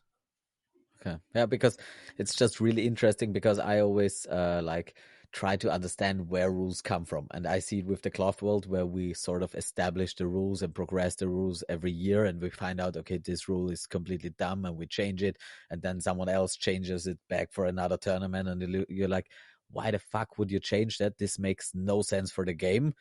What's the reason behind it? And then sometimes the reason is really dumb, sometimes the reason is just ignorance, and sometimes maybe you didn't understand why that rule change made sense, and maybe it was because of refs, because of other circumstances where it made sense. So I'm just interested in why that rule got applied, and maybe it was just a rule that was invented in the beginning, and if you don't think about it, it doesn't seem to make any, it doesn't seem like a bad rule. It makes sense, it makes it easier, but I think it takes a lot away from the game. So, but yeah, that's basically just my perspective. So that was a thing that I felt was really weird when I was playing at the foam tournament now in Austria, really low level. But I was at the wing, and the moment I had only 2 balls on my side, I was like, okay, what am I doing here? And usually I know if I have a ball in hand, I'm putting pressure on, I'm doing stuff, even though I'm not gonna throw most of the time. But in foam, I was like, okay, I'm never throwing. And if I throw, it should take out the best person on the other side. Then it might be a fun variation, but that's a once in a game maybe event basically. And I felt like that was just missing something for me personally because I'm used to the other stuff as well, but it still didn't make any sense. So the second thing, obviously, is the time restriction, which I think has been talked about a lot. But I still think I want to get your point, and I think I know your point of view. But just for the listeners of this podcast, what's your thinking process on that? Like not having a time limit on games. Yeah, or where would you like to see it? Do you think it's great the way it is? Do you think there might be other adaptations to that or some other options that might make the game more interesting, make the game more exciting to watch, also maybe make the game more fun for player at the recreational level or not at that top level where it's just not because in the final of the men's foam game no set took longer than 3 or 4 minutes, so it didn't make any difference. And I would agree totally with that. That at that level, it's quite awesome to have that open end in the end because a 1v1 at that level is still amazing to watch and it doesn't go on for 10 minutes. But one step beyond that, 1v1 can be really tedious and can go on for 7 minutes straight, and it just sucks for everyone involved.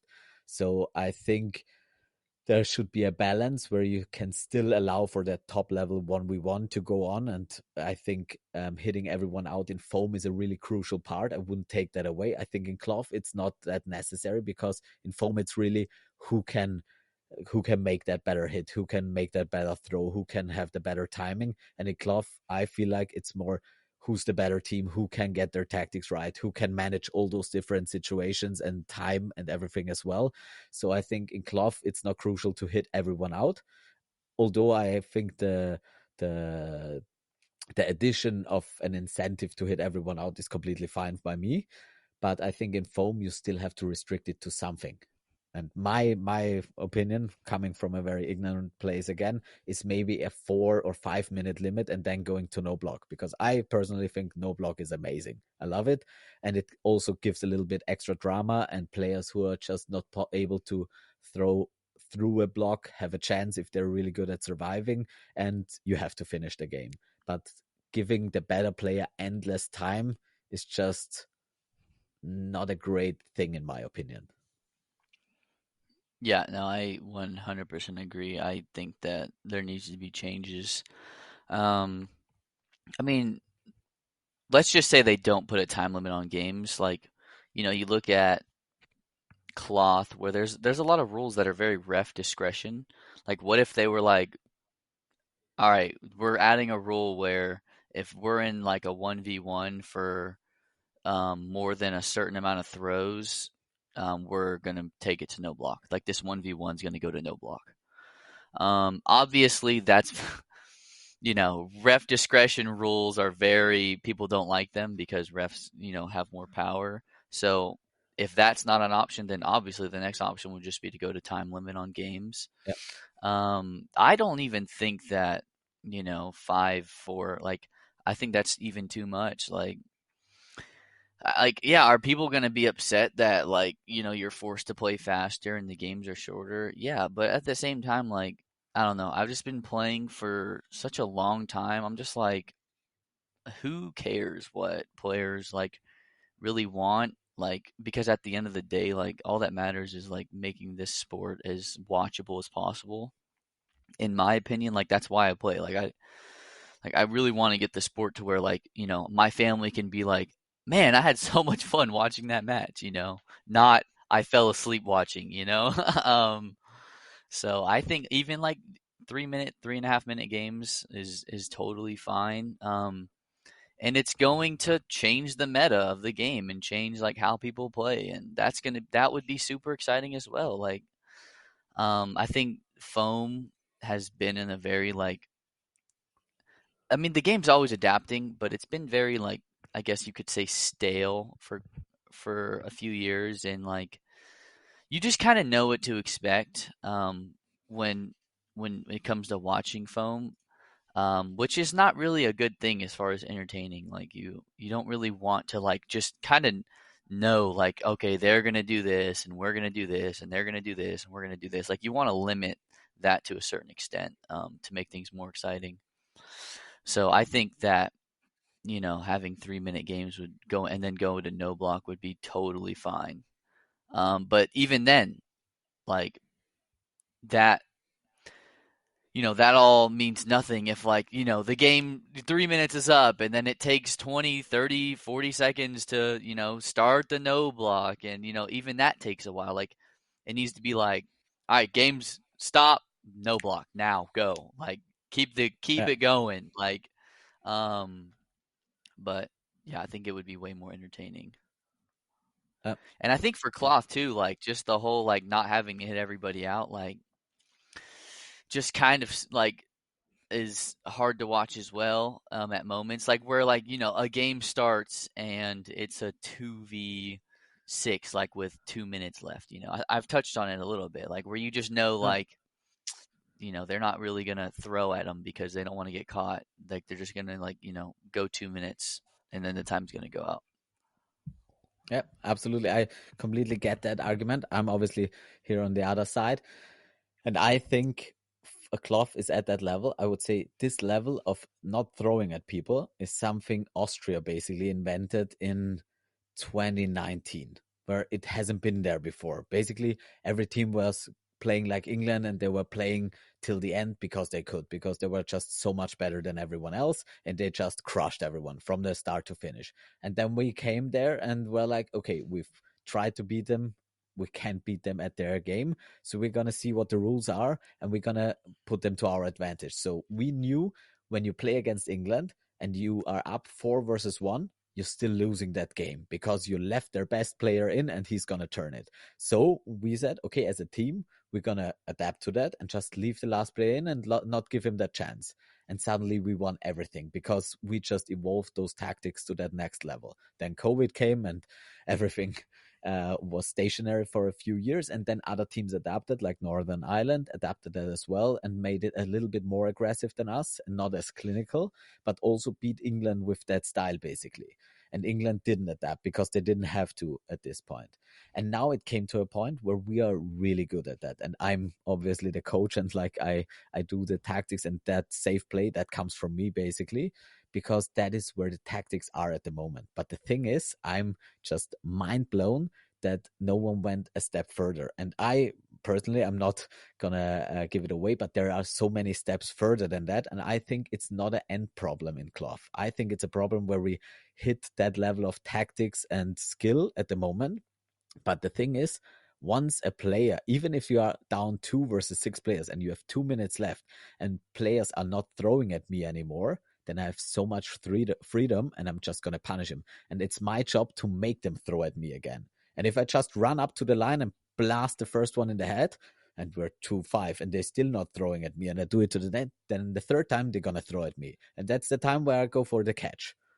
And so if you just staying at the back line, dropping your ball and going on your knees and going for a catch, and we're just throwing it wide you, then it's not my problem. And obviously that's not great to watch. And I personally hate it. But I also hate players who just go on the knees and say like, I tried to catch you, it's your job to hit me out because that's not the game. And if it was the game, then fair enough. But since it's not, you have so much more room now to make it exciting again and put pressure on that other team. And you saw it like the US game against England. There were turnarounds because there were clutch moments and awesome plays, but there were stupid mistakes, in my opinion, by the English team. But in other teams, like we had a 2v6 in the first set against Northern Ireland, and we turned that around.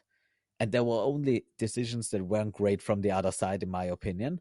But we just put up the aggression, made some risky plays, and I think 4 out of 5 times it doesn't work out, but once it works out. But if you just stay on the back line, it never works out. So I think there is so much room for excitement, but most teams aren't to that level tactically yet. But I think in the next 2 years, they're going to get there. And then I think that's not going to be that much of an issue that you can't just play safe at one player. But that's obviously a very individualistic opinion. And I also enjoy a game that's way more rapid and way more action packed. So I think I tried out no blocking a cloth as well. And I think it might have have a plan, a place there, especially for draws, and just put a little more excitement and another variation to the game as well. So, or maybe even make the sets shorter in cloth and make them 2.5 minutes or something like that. I'm not 100% sure at the moment, because I think foam has been much longer and at that top level, that I feel like the top level has reached a point where you can run fast and counter, you can protect, you can post throw, but you have basically almost have all the top teams almost have the tactics to a almost 100%. Obviously not 100%, but they've maxed them out quite a bit in that frame. So you have to change the frame a little bit, in my opinion. And with cloth, I feel like we're not even close to there. So there's so much more way to improve on a tactical level, that the sport, in the rules that they're currently at, obviously we can change some, but I think there is much more space still, because it's so unprofessional yet. And that's why I thought like the four top teams in foam are way more professional at foam than the four top teams in cloth are. But the whole cloth No, community is closer together.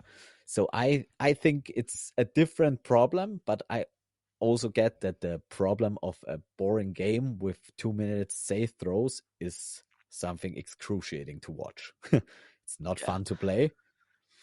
No, I 100% agree about like you saying it's not just about closing, it's about those there's so many levels to it. And to be honest, nobody on the USA team other than maybe Quan has that physical endurance and physical capabilities of just for 40 minutes long running and running and running and going for those. Like that takes a lot of physicality and a lot of endurance, and you have to be training real hard. And honestly, you look at the USA cloth team, like most of the guys on that court aren't physically up to that, and they would even say that. So there is that level of like if like, some of these cloth players got in like, more incredible shape, yeah, 100%. Like because when I play cloth, and if I'm in those 2v6s, I'm just like you were saying, like at our nationals, like I'm not sitting there like, oh, I hope they throw at me because they're not. I know they're Yeah, not. Like I'm doing exactly what you said. I'm freaking running at them and I'm going to create something. And if I don't create something, I'm going to get out and I mean, we were going to lose anyway. It's a 2v6. yeah, So there is exactly. that, but that level of it's not that people don't understand that on the USA side. It's like that takes an immense amount of mental strength, not only to put yourself in those positions where like I could get hit in the face 4 feet away because of the positions I'm putting myself in. It's the physicality. Like some of these players just aren't physically fit enough to play like that yet. Hopefully, Yeah. we reach that level in the future. But even then, what did you talk about? You talked about, like it's still no matter what, to win a deficit that extreme, the other team's gonna have to make mistakes. Like at that high of a level, like if everybody is playing at that high of a level, it's still like there's no shot you win a 2v6 without that other team making a mistake. Um, But the thing but is, that's just like, my opinion. obviously, I totally disagree, totally agree with that.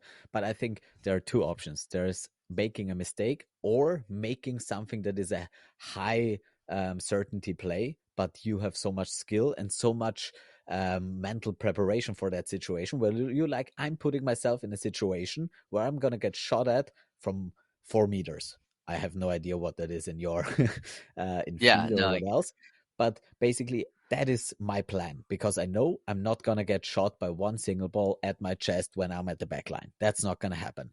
But if I create the situation that I want, I give them a situation where he has a great shot. But if I'm better and better prepared and know what's coming, then I still can up my reward or my possibilities, and I make that 1 out of 3. And if I win a 1v3, 1 out of 3, that is amazing. That is for cloth. That is sick. And I think that is possible. That is possible if the level of everyone is great. Because even at the highest level, you don't need mistakes, because the thing is, you make sicko catches. Like, I seen you make a finger catch in one of the last few videos I saw of you, where you just threw and the ball came at you and you instinctively caught it there. And that is something, the throw was perfect. There was nothing wrong with that throw, but there's just some level of skill, luck, instinct, mental preparedness, where you're still gonna catch some stuff, where you're still gonna make a hit, even though the odds were stacked against you. And I've come to the realization over the last year, especially, that like that mental aspect to the game and that player IQ is one really important factor, which I always underestimated, and which is something I think many dodgeballs don't think about enough. Everyone thinks about the throw and the dodge and the catch, but that mental aspect, where you know what your opponent is going to do, and where you know, if I do that, he's going to do that. And once you start playing with your opponents and create those chances, you're not always going to catch it, you're not always going to hit it, but like in chess or poker, you're going to advance your odds. And that's what really good players do. And that's what players who are very cognitive, like you are, where I see like a Shoda, I don't have no idea how he thinks, how he plays or stuff. I just see his videos, and the stuff I see, that is incredible and mind blowing to me. But lots of it is situations that I wouldn't, and probably you wouldn't, put yourself in that situation, because even though he made that highlight catch, it was still such a risky thing. And even on that video, he made that catch, but I think still 3 out of 4 times he's not gonna make that catch in real life. And some players are just, if they get hyped up and they are riding that wave, then they're gonna catch everything and they're gonna hit everything. Whereas, I don't know you well, but from talking to you, I feel you're more a bit like me in that regard, where you're much more leveled and you're more analytic. And still, if you're in the zone, you're gonna do incredible stuff, but your lowest point is still at the highest of levels. And there's not that much up and downs. And you can make a highlight, but you're not gonna do, in a world's game, you're not gonna do 10 highlights. On a club level, if nothing depends on it, you're gonna do that. But then you're playing more like, I'm saying Shoda's name now because I don't know who else, but that's something that is really important. But there are still different um, mental aspects to the game as well, if that makes any sense. No, it does. And the biggest thing, like what you said, is going for it. That's like, in my opinion, like in a 2v6, sitting on your knees and hoping they throw at your stomach is not going for it. That's like, that's you giving up mentally. Yeah, So that's the biggest thing. Obviously, there's going to be levels um, to your IQ as far as like knowing how to go for things in cloth, but the biggest thing is like what the community needs to like start. I'm not saying they aren't, but like this whole like I'm just gonna give up in a 1v or 2v whatever situation is just like completely, in my mind, like just boring and not acceptable. Like if you're on the yeah, court, you should be going for everything. yeah, Uh, but like I said, there's layers, and you have to have the physical ability to do those things, which a lot of people in cloth right now, because cloth is not like in these other countries the prominent ball type, they're getting a lot more of like the not S tier fit players to be able to push themselves to that level of like just extreme exhaustion.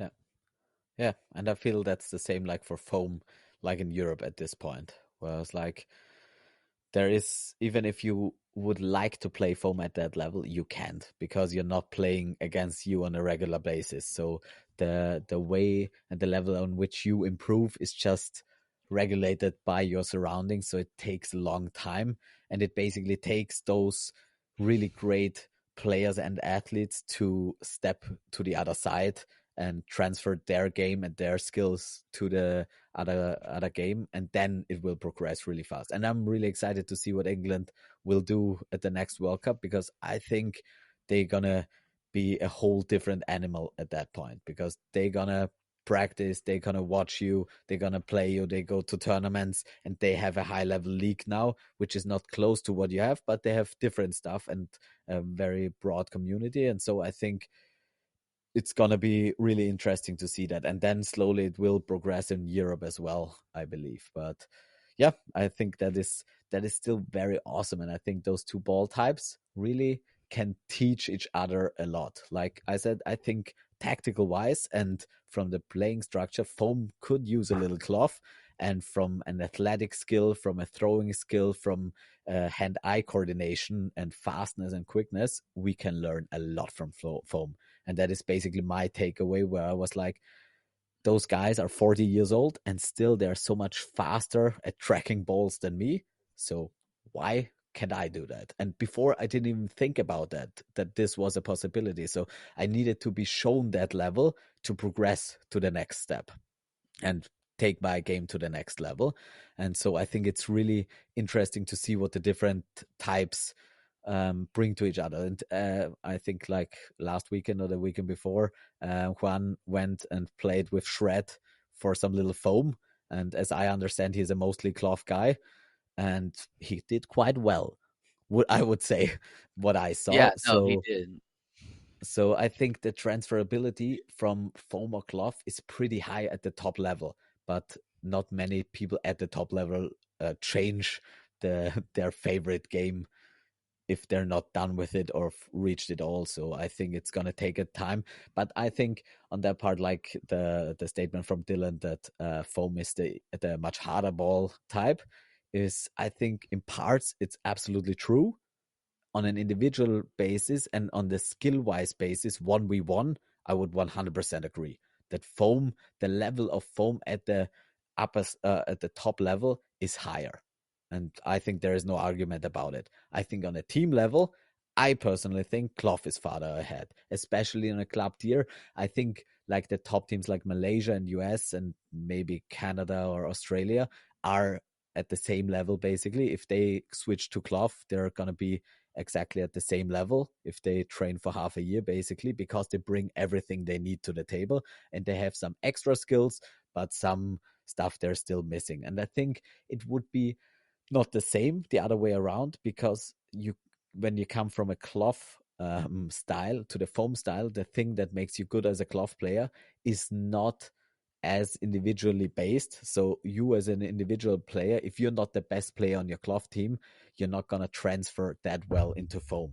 Because if you don't have that top throw and that top agility, you can still play really good in cloth if you have that game IQ. But in foam, I think you're gonna need longer to learn different throws and stuff and learn to catch and track those balls. So I think in that regard, he's absolutely right. I think it would be I would just love honestly to play we would have to make a super cup where we play the winner of the world championships in both ball types and completely equal it out, and then we could see who is the real champion. But we would have to give every nation like 1 year ahead so we can Yeah. learn to throw foam balls. I mean, the discussion about it is it's difficult because the rules are so different. Not only are the rules so different, but because the rules are so different, that both games are played just so differently.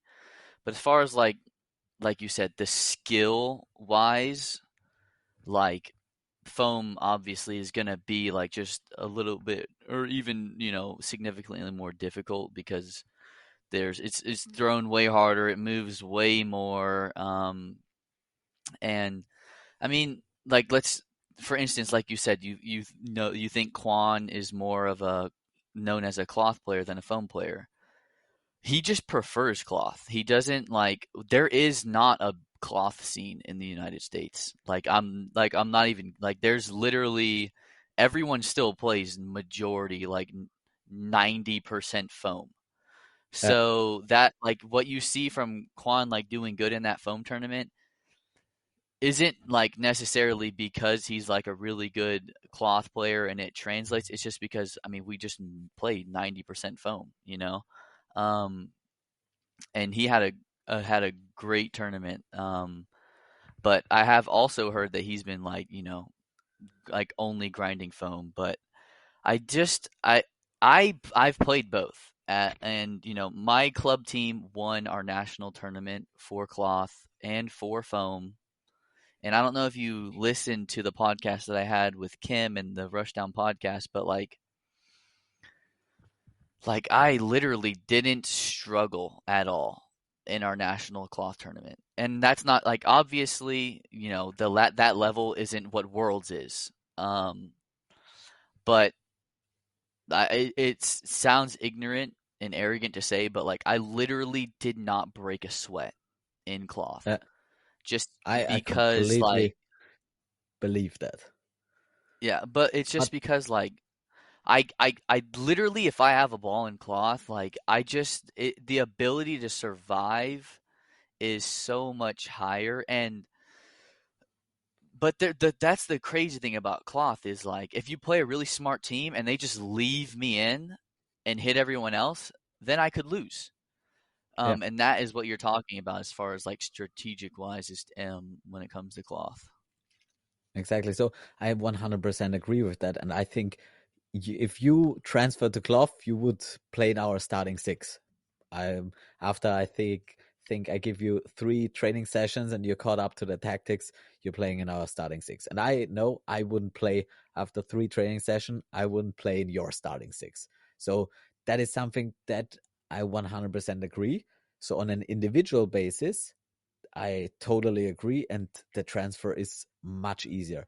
But I think the development or the capability of a team in cloth is much more on the tactical side. So if you see the cloth teams that come in last or like make it to the quarterfinals, their throwing, their catching, their dodging is not much worse than the top teams. And in foam, the top 4 teams, there is miles between their throws, their catches, their dodges to the last teams. So on an individual skill level, the cloth scene is much closer because there is only so much you can do as well. So whether you throw 105 kilometers or 100 or 99, it doesn't really make that much of a difference. And obviously there are better players and worse players, but there's still less room for that to separate yourself. But as a team, you have much more chances. So if we play against the 10th team, their throws across the board are the same as ours. Their catches are the same as ours. But our tactical understanding and our understanding to get you out and know when to get you out and when to get your team out and when to punish you for being really safe. And once you understand that we just punish your team and you have to overextend yourself, that's the moment that I get you out, even if you have a ball in your hand. So you can survive for 3 minutes, but it's not going to do you any good. And that's where I think you have in foam as a team sport, it's in my opinion more complex, and that is where like the difference between a grade A or an S tier team and a B tier team is only tactical and team play. And in foam it's individual players. If you have the 6 best players, you're probably gonna win. Obviously you need cohesion, you need tactics to a point, but I would say like the level you need to have the tactics in foam is the level you have to need the skills in cloth and the other way around. And obviously the skills are much harder to learn, because if you are a really good player skill wise and you are at that level, then your tactics are sound. And if you learn tactics, you're gonna probably take, maybe one player takes it up in 2 weeks and another player takes 1 year to get the transfer. And to learn a skill takes just way longer because it's just different. And so I think the transfer from foam to cloth is much easier. But I think that it's just 2 different things of difficulty. And I mean I love I honestly I've listened to all the podcasts with Kim now, because I just found them after Worlds and I really like them and I love it. Dylan was on right now again, so I love it when he talks. I don't know him and I have to get him on the podcast at some point, because he's just such an emotional person and he just likes to stir some controversy and just say what he feels. And I think that is really important. And I think it's a really good thing for the sport as well, because obviously it's going to rub some people the wrong way, but that's something we need. We need some sort of emotion. Every sport needs that. So maybe it's not my cup of tea, as the British would say, but I think it's a really important part of the game. And he's a very different person to you in the way he formulates his thoughts and he formulates his feelings. And So that's just something that I really enjoy, and I think it's also fun because that's something we don't do in Europe that much, and in Britain it's not done at all. So we just look to the other side, to the US, and say like, he said foam is better than cloth, and we're like here and feel like, it's not better, it's not better, whatever he says, fuck off. But the thing is, obviously it hits our pride spot, but I can only laugh about it because I think from a like a completely objective point, it absolutely has its merits. It's obviously an overstatement and a very one-sided argument, but I still think it's great that he puts it out there. And yeah, just think it's always fun to explore that and find where there are some little parts where we can improve and learn from each other. So I think it's just fascinating. Yeah, that's pretty much my take on it. Yeah, and like I think even he would agree, like playing cloth is very fun. Like it's very fun. Like I mean I literally talk to Dylan almost every night. We're very, very close friends. Obviously he just says stuff to, upset people, but that's who he is. Like he Yeah, doesn't mean any like we're all very competitive and when you get, a bunch of competitive men, like it's just gonna be obviously like, dude, I we all respect the fact that like you guys think you can beat us and we think we can beat you. Like that's how sport like what I don't know like what people expect. Like do I expect you guys to be like, "Oh yeah, you guys would beat us." Like no, obviously not. Like and I don't even think you guys should think that way and I don't think you guys should think that like we think we would lose to you guys. Like that just would make us not like the athletes that we are. But like cloth is literally so much fun. And the reason why it's so much fun, I think, is because foam, I tell people all the time, like foam, you literally cannot lose focus for a second because people can hit you from anywhere on the court, anywhere. And the reason why I love cloth is because like there are those moments in games where it's like, all right, take a second, like breathe. Like I literally cannot get hit from this position.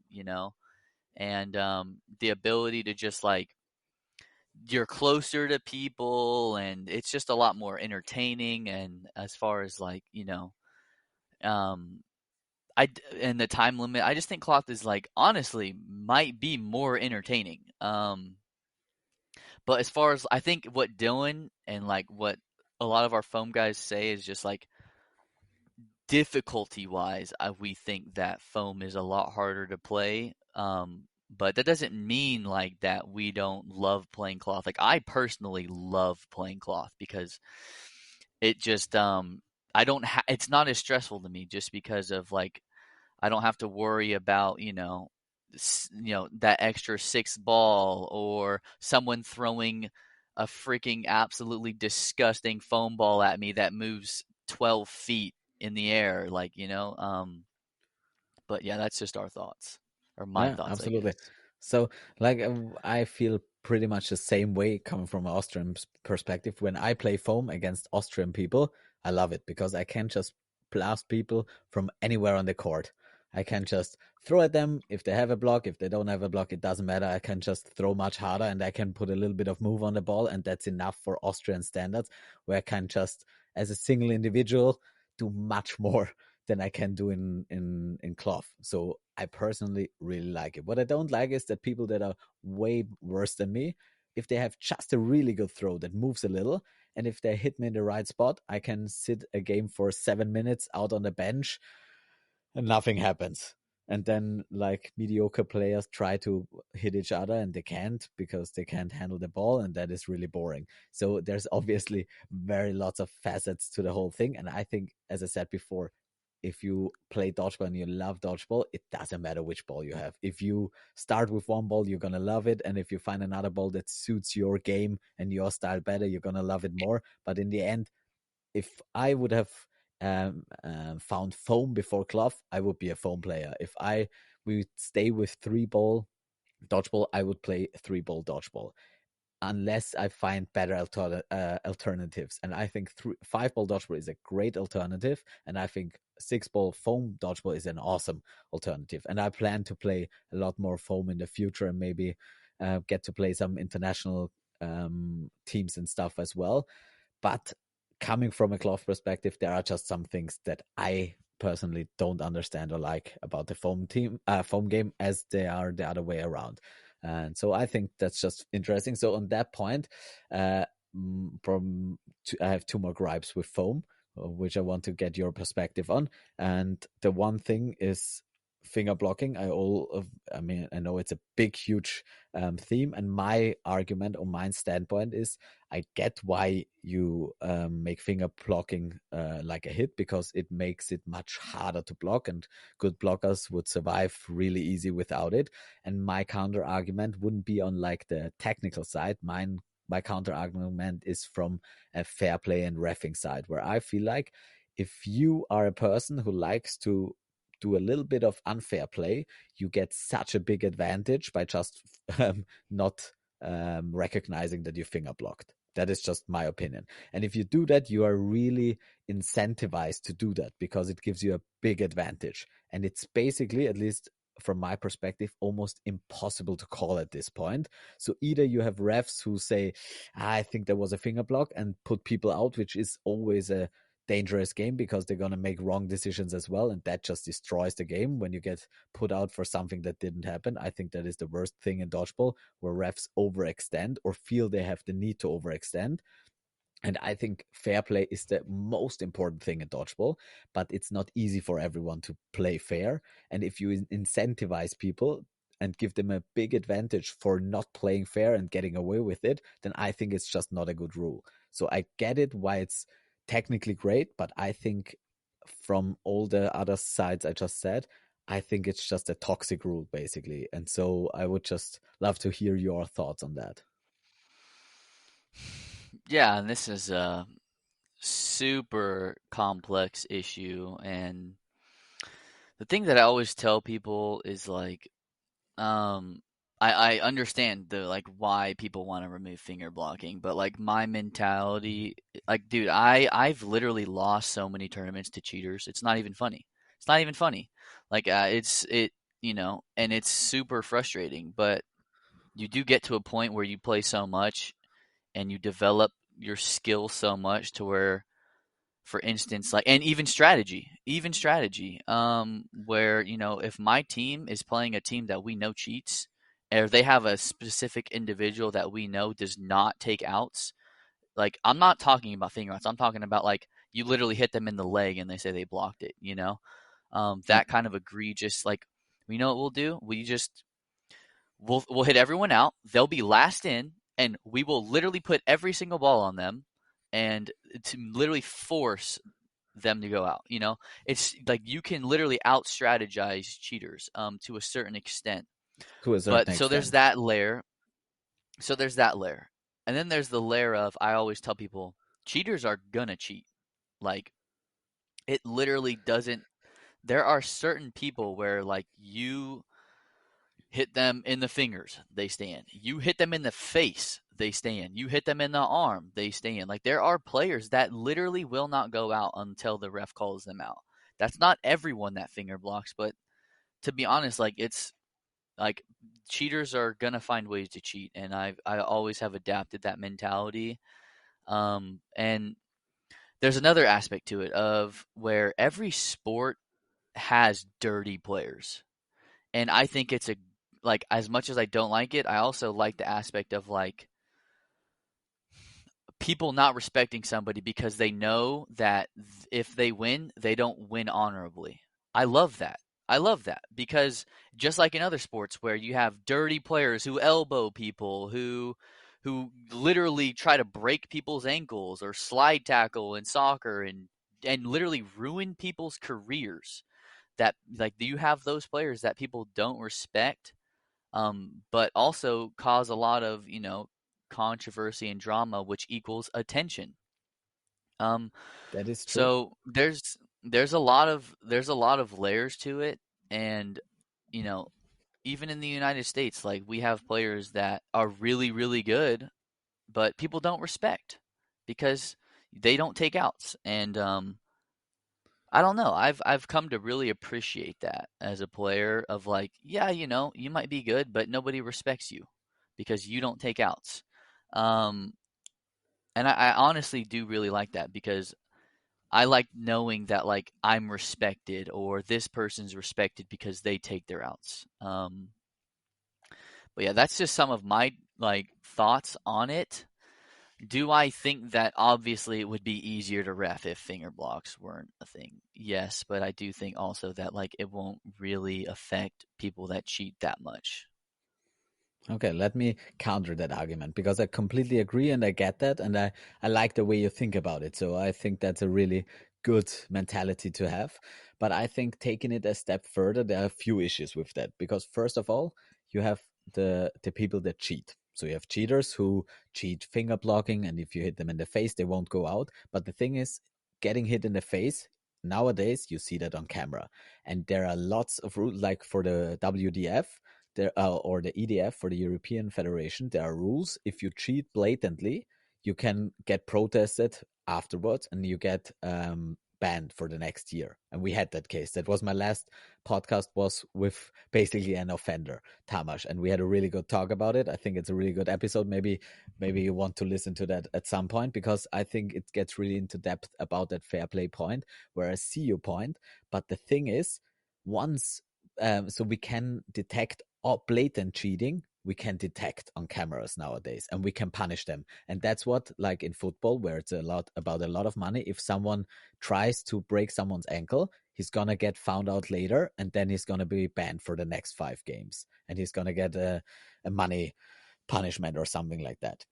And in dodgeball, the thing is, we can't do that in the game, and we probably won't be able to do that for a long time. So we have to punish it afterwards. In my opinion, that is really important. But the thing is, finger blocking, you can't see that on a camera, in my opinion. And even if you do see it and you are pretty sure it is, you can't say for 100% in most cases. So if it just touches the finger, you're never gonna know.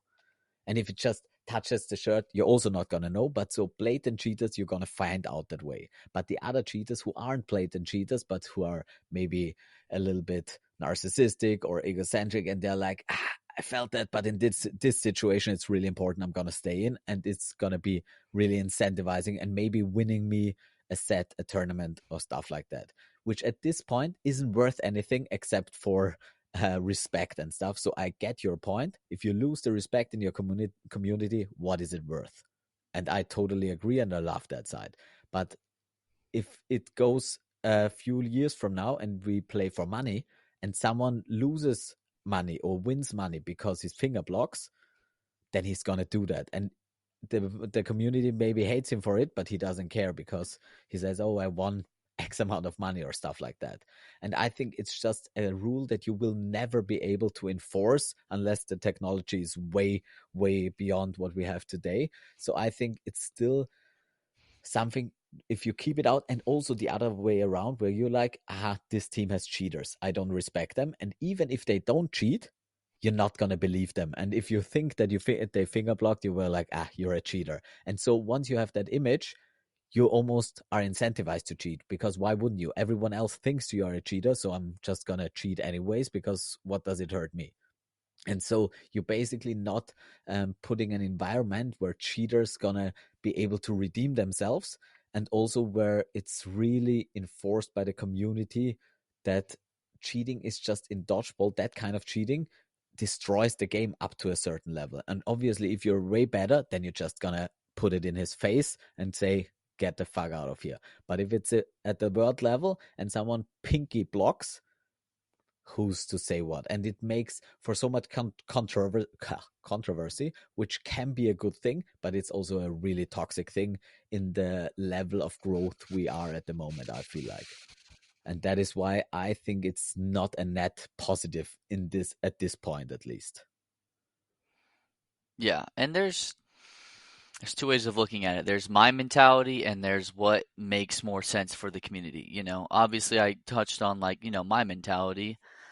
As far as like, for the community, I think that, well, first off, what you talked about people getting banned, we don't do that in the United States, which is a problem.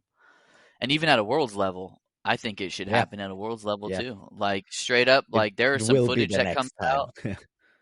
Yeah, like there's some footage that comes out. Like literally, do you know how scared people would be to cheat if they were told like if we find out you cheated blatantly, you will not be invited back next Worlds. Yeah, Like, dude, yeah, it will. But that rule alone will literally dissuade people from cheating like 90%. Like yeah, literally, that will make people. But there are no rules like that, which I yeah, think is more of the problem. yeah. Um, Absolutely. but but like another thing too is like people don't like even me. I'm right here right now. I could give you 10 names of people I don't respect that are cheaters that I think the community should like also I think that we need to shame cheaters. Like we need to freaking shame them. But like it's Yeah, not but a the thing in thing the is, community. no, but the thing is, that's a really double-edged sword because I get that, and I felt that way in the beginning as well. But I saw, I think the channel Dodgeball Cheats on Instagram or stuff like that. You probably know it, where there's Yeah, like yeah, yeah. if you watch 3 or 4 situations, they're completely out of context, and there's one where Yeah. it's a blatant cheat, and the next one is a bounce where he looked away, and you have no idea whether he meant it, whether he felt it. And I think blaming people for cheating who aren't cheaters gonna make them cheaters because Yeah. there is no No, no, no. incentive to not be a cheater. So Yeah. so I think shaming them is one thing that works, but it's really toxic for the whole community because everyone's gonna just watch who made a mistake and they're gonna rewind every footage and everything is gonna. If you say you are a cheater, he's gonna watch all your footage and say, "Ah, there you were a cheater as well," and then everyone is a cheater, and that's such a terrible environment. So I think you have to take out blatant cheaters, make an example, but really reward and respect people for not cheating and applauding that, and the rest just leave them aside. Because if you shame them, I think the community and the sport, and I know in the US it's much different because everything is much broader and greater. In Europe, it all is much tighter. So we almost got cheating, I would say, to a certain extent. We got it out of the sport. And it was really fascinating at Worlds when teams who came from somewhere else and weren't part of that were blatantly cheating. And we were like, what the fuck are you doing? That is so stupid. And we went to them and told them because we tried shaming in the past and it's really not good. It doesn't work. Yeah. And as far as like shaming, I don't mean like anything egregious. And at the same time, like I'm talking like straight up, like 110% there is no doubt that a certain person is a dirty cheater. I'm not talking about like getting hit once in like a whole tournament and like I'm talking about like okay, in this tournament I have 5 videos of this dude cheating. Like I'm talking about like egregious stuff for the most part. Yeah. You should punish But those people and not let them play the next year, in my opinion. Don't shame them, just yeah, punish them. yeah, for sure. And obviously that would probably be the more the better thing. I'm not as serious as far as shaming, but Yeah, I you get know, that. But I it's also definitely my instinct to yeah, shame them, I but don't know. it I just just doesn't work. yeah, it's just like there are those certain individuals that like it is so bad and everybody knows it. And like I'm somebody that's like if you cheat me on the court, like I don't want to be your friend. Like I don't know, like if you Fair egregiously enough. cheat me on the court, like But I I don't know, like I just like I hate it so much and I exactly, guess but that's what I mean. If you shame that person, he has never the chance to develop or redeem himself or change. So he's always going to be a cheater, you're always going to hate him. And that's one outcome, but that doesn't do anyone any good. But if you ban him and say, "Okay, we saw it, you're out." And if you want to be part of this community, if you want to be part of this tournament, you adhere to the rules to a certain extent, and there is always like I'm not talking about shit talking. I don't talk about uncertain stuff. I talk about certain cheating that puts you to an advantage on the cost on some of someone else, and you have to get that out of the sport because there is no money. We don't have the resources to do it any other way. So get them out of that tournament. And dodgeball players do it because they love playing dodgeball. And if you get that away from them, then they're gonna either adhere to the rules the next time or they're gonna be out of the system. And if you tell them they're cheaters and they say, "I'm not a cheater," and you say, "Obviously you're a cheater. Here are things, and there's like, I didn't feel it, then you just have this bad blood between you, and the next tournament and the next tournament, and even if they win fair and square, they will never have a chance again because they are cheaters.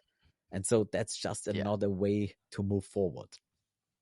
Yeah. No. And like 100%, there just needs to be rules in place as far as like banning people for a certain amount of time. Obviously, me like talking about like shaming is because there are no rules. So like that Yeah, is literally yeah, as of right now in the United States, like straight up going up to someone and being like, "You're a cheater. I don't respect you," is the only repercussions yeah. you can have. And like there are instances like Dylan Cruz.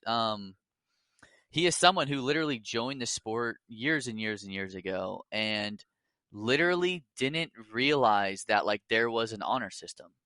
Yeah, And over the years, like he learned that and has apologized and is a completely different player and doesn't cheat at all anymore. And he's someone that like literally was shamed and learned that like you can't cheat and has completely changed. So I do agree that like people always deserve those chances. There are people that will change, and there are people that like honestly don't really that are newer or or don't really understand that there are um more like more like honor rules. And as far as like I've been told so many times by people like, I thought you had to be called out by the refs. No, you yeah. go out when you get No, hit. Like, but some people yeah, honestly don't understand that. So yeah.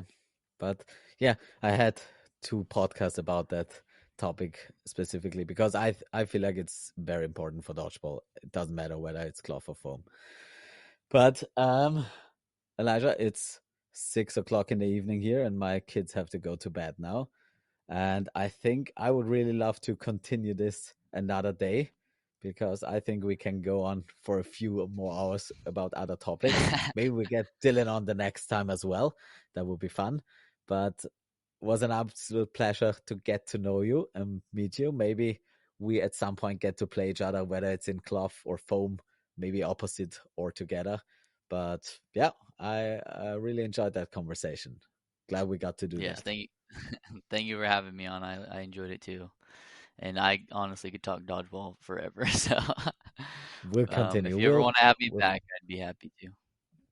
absolutely, man. All right, everyone. Keep throwing those balls. Try not to get caught. And take care, everyone.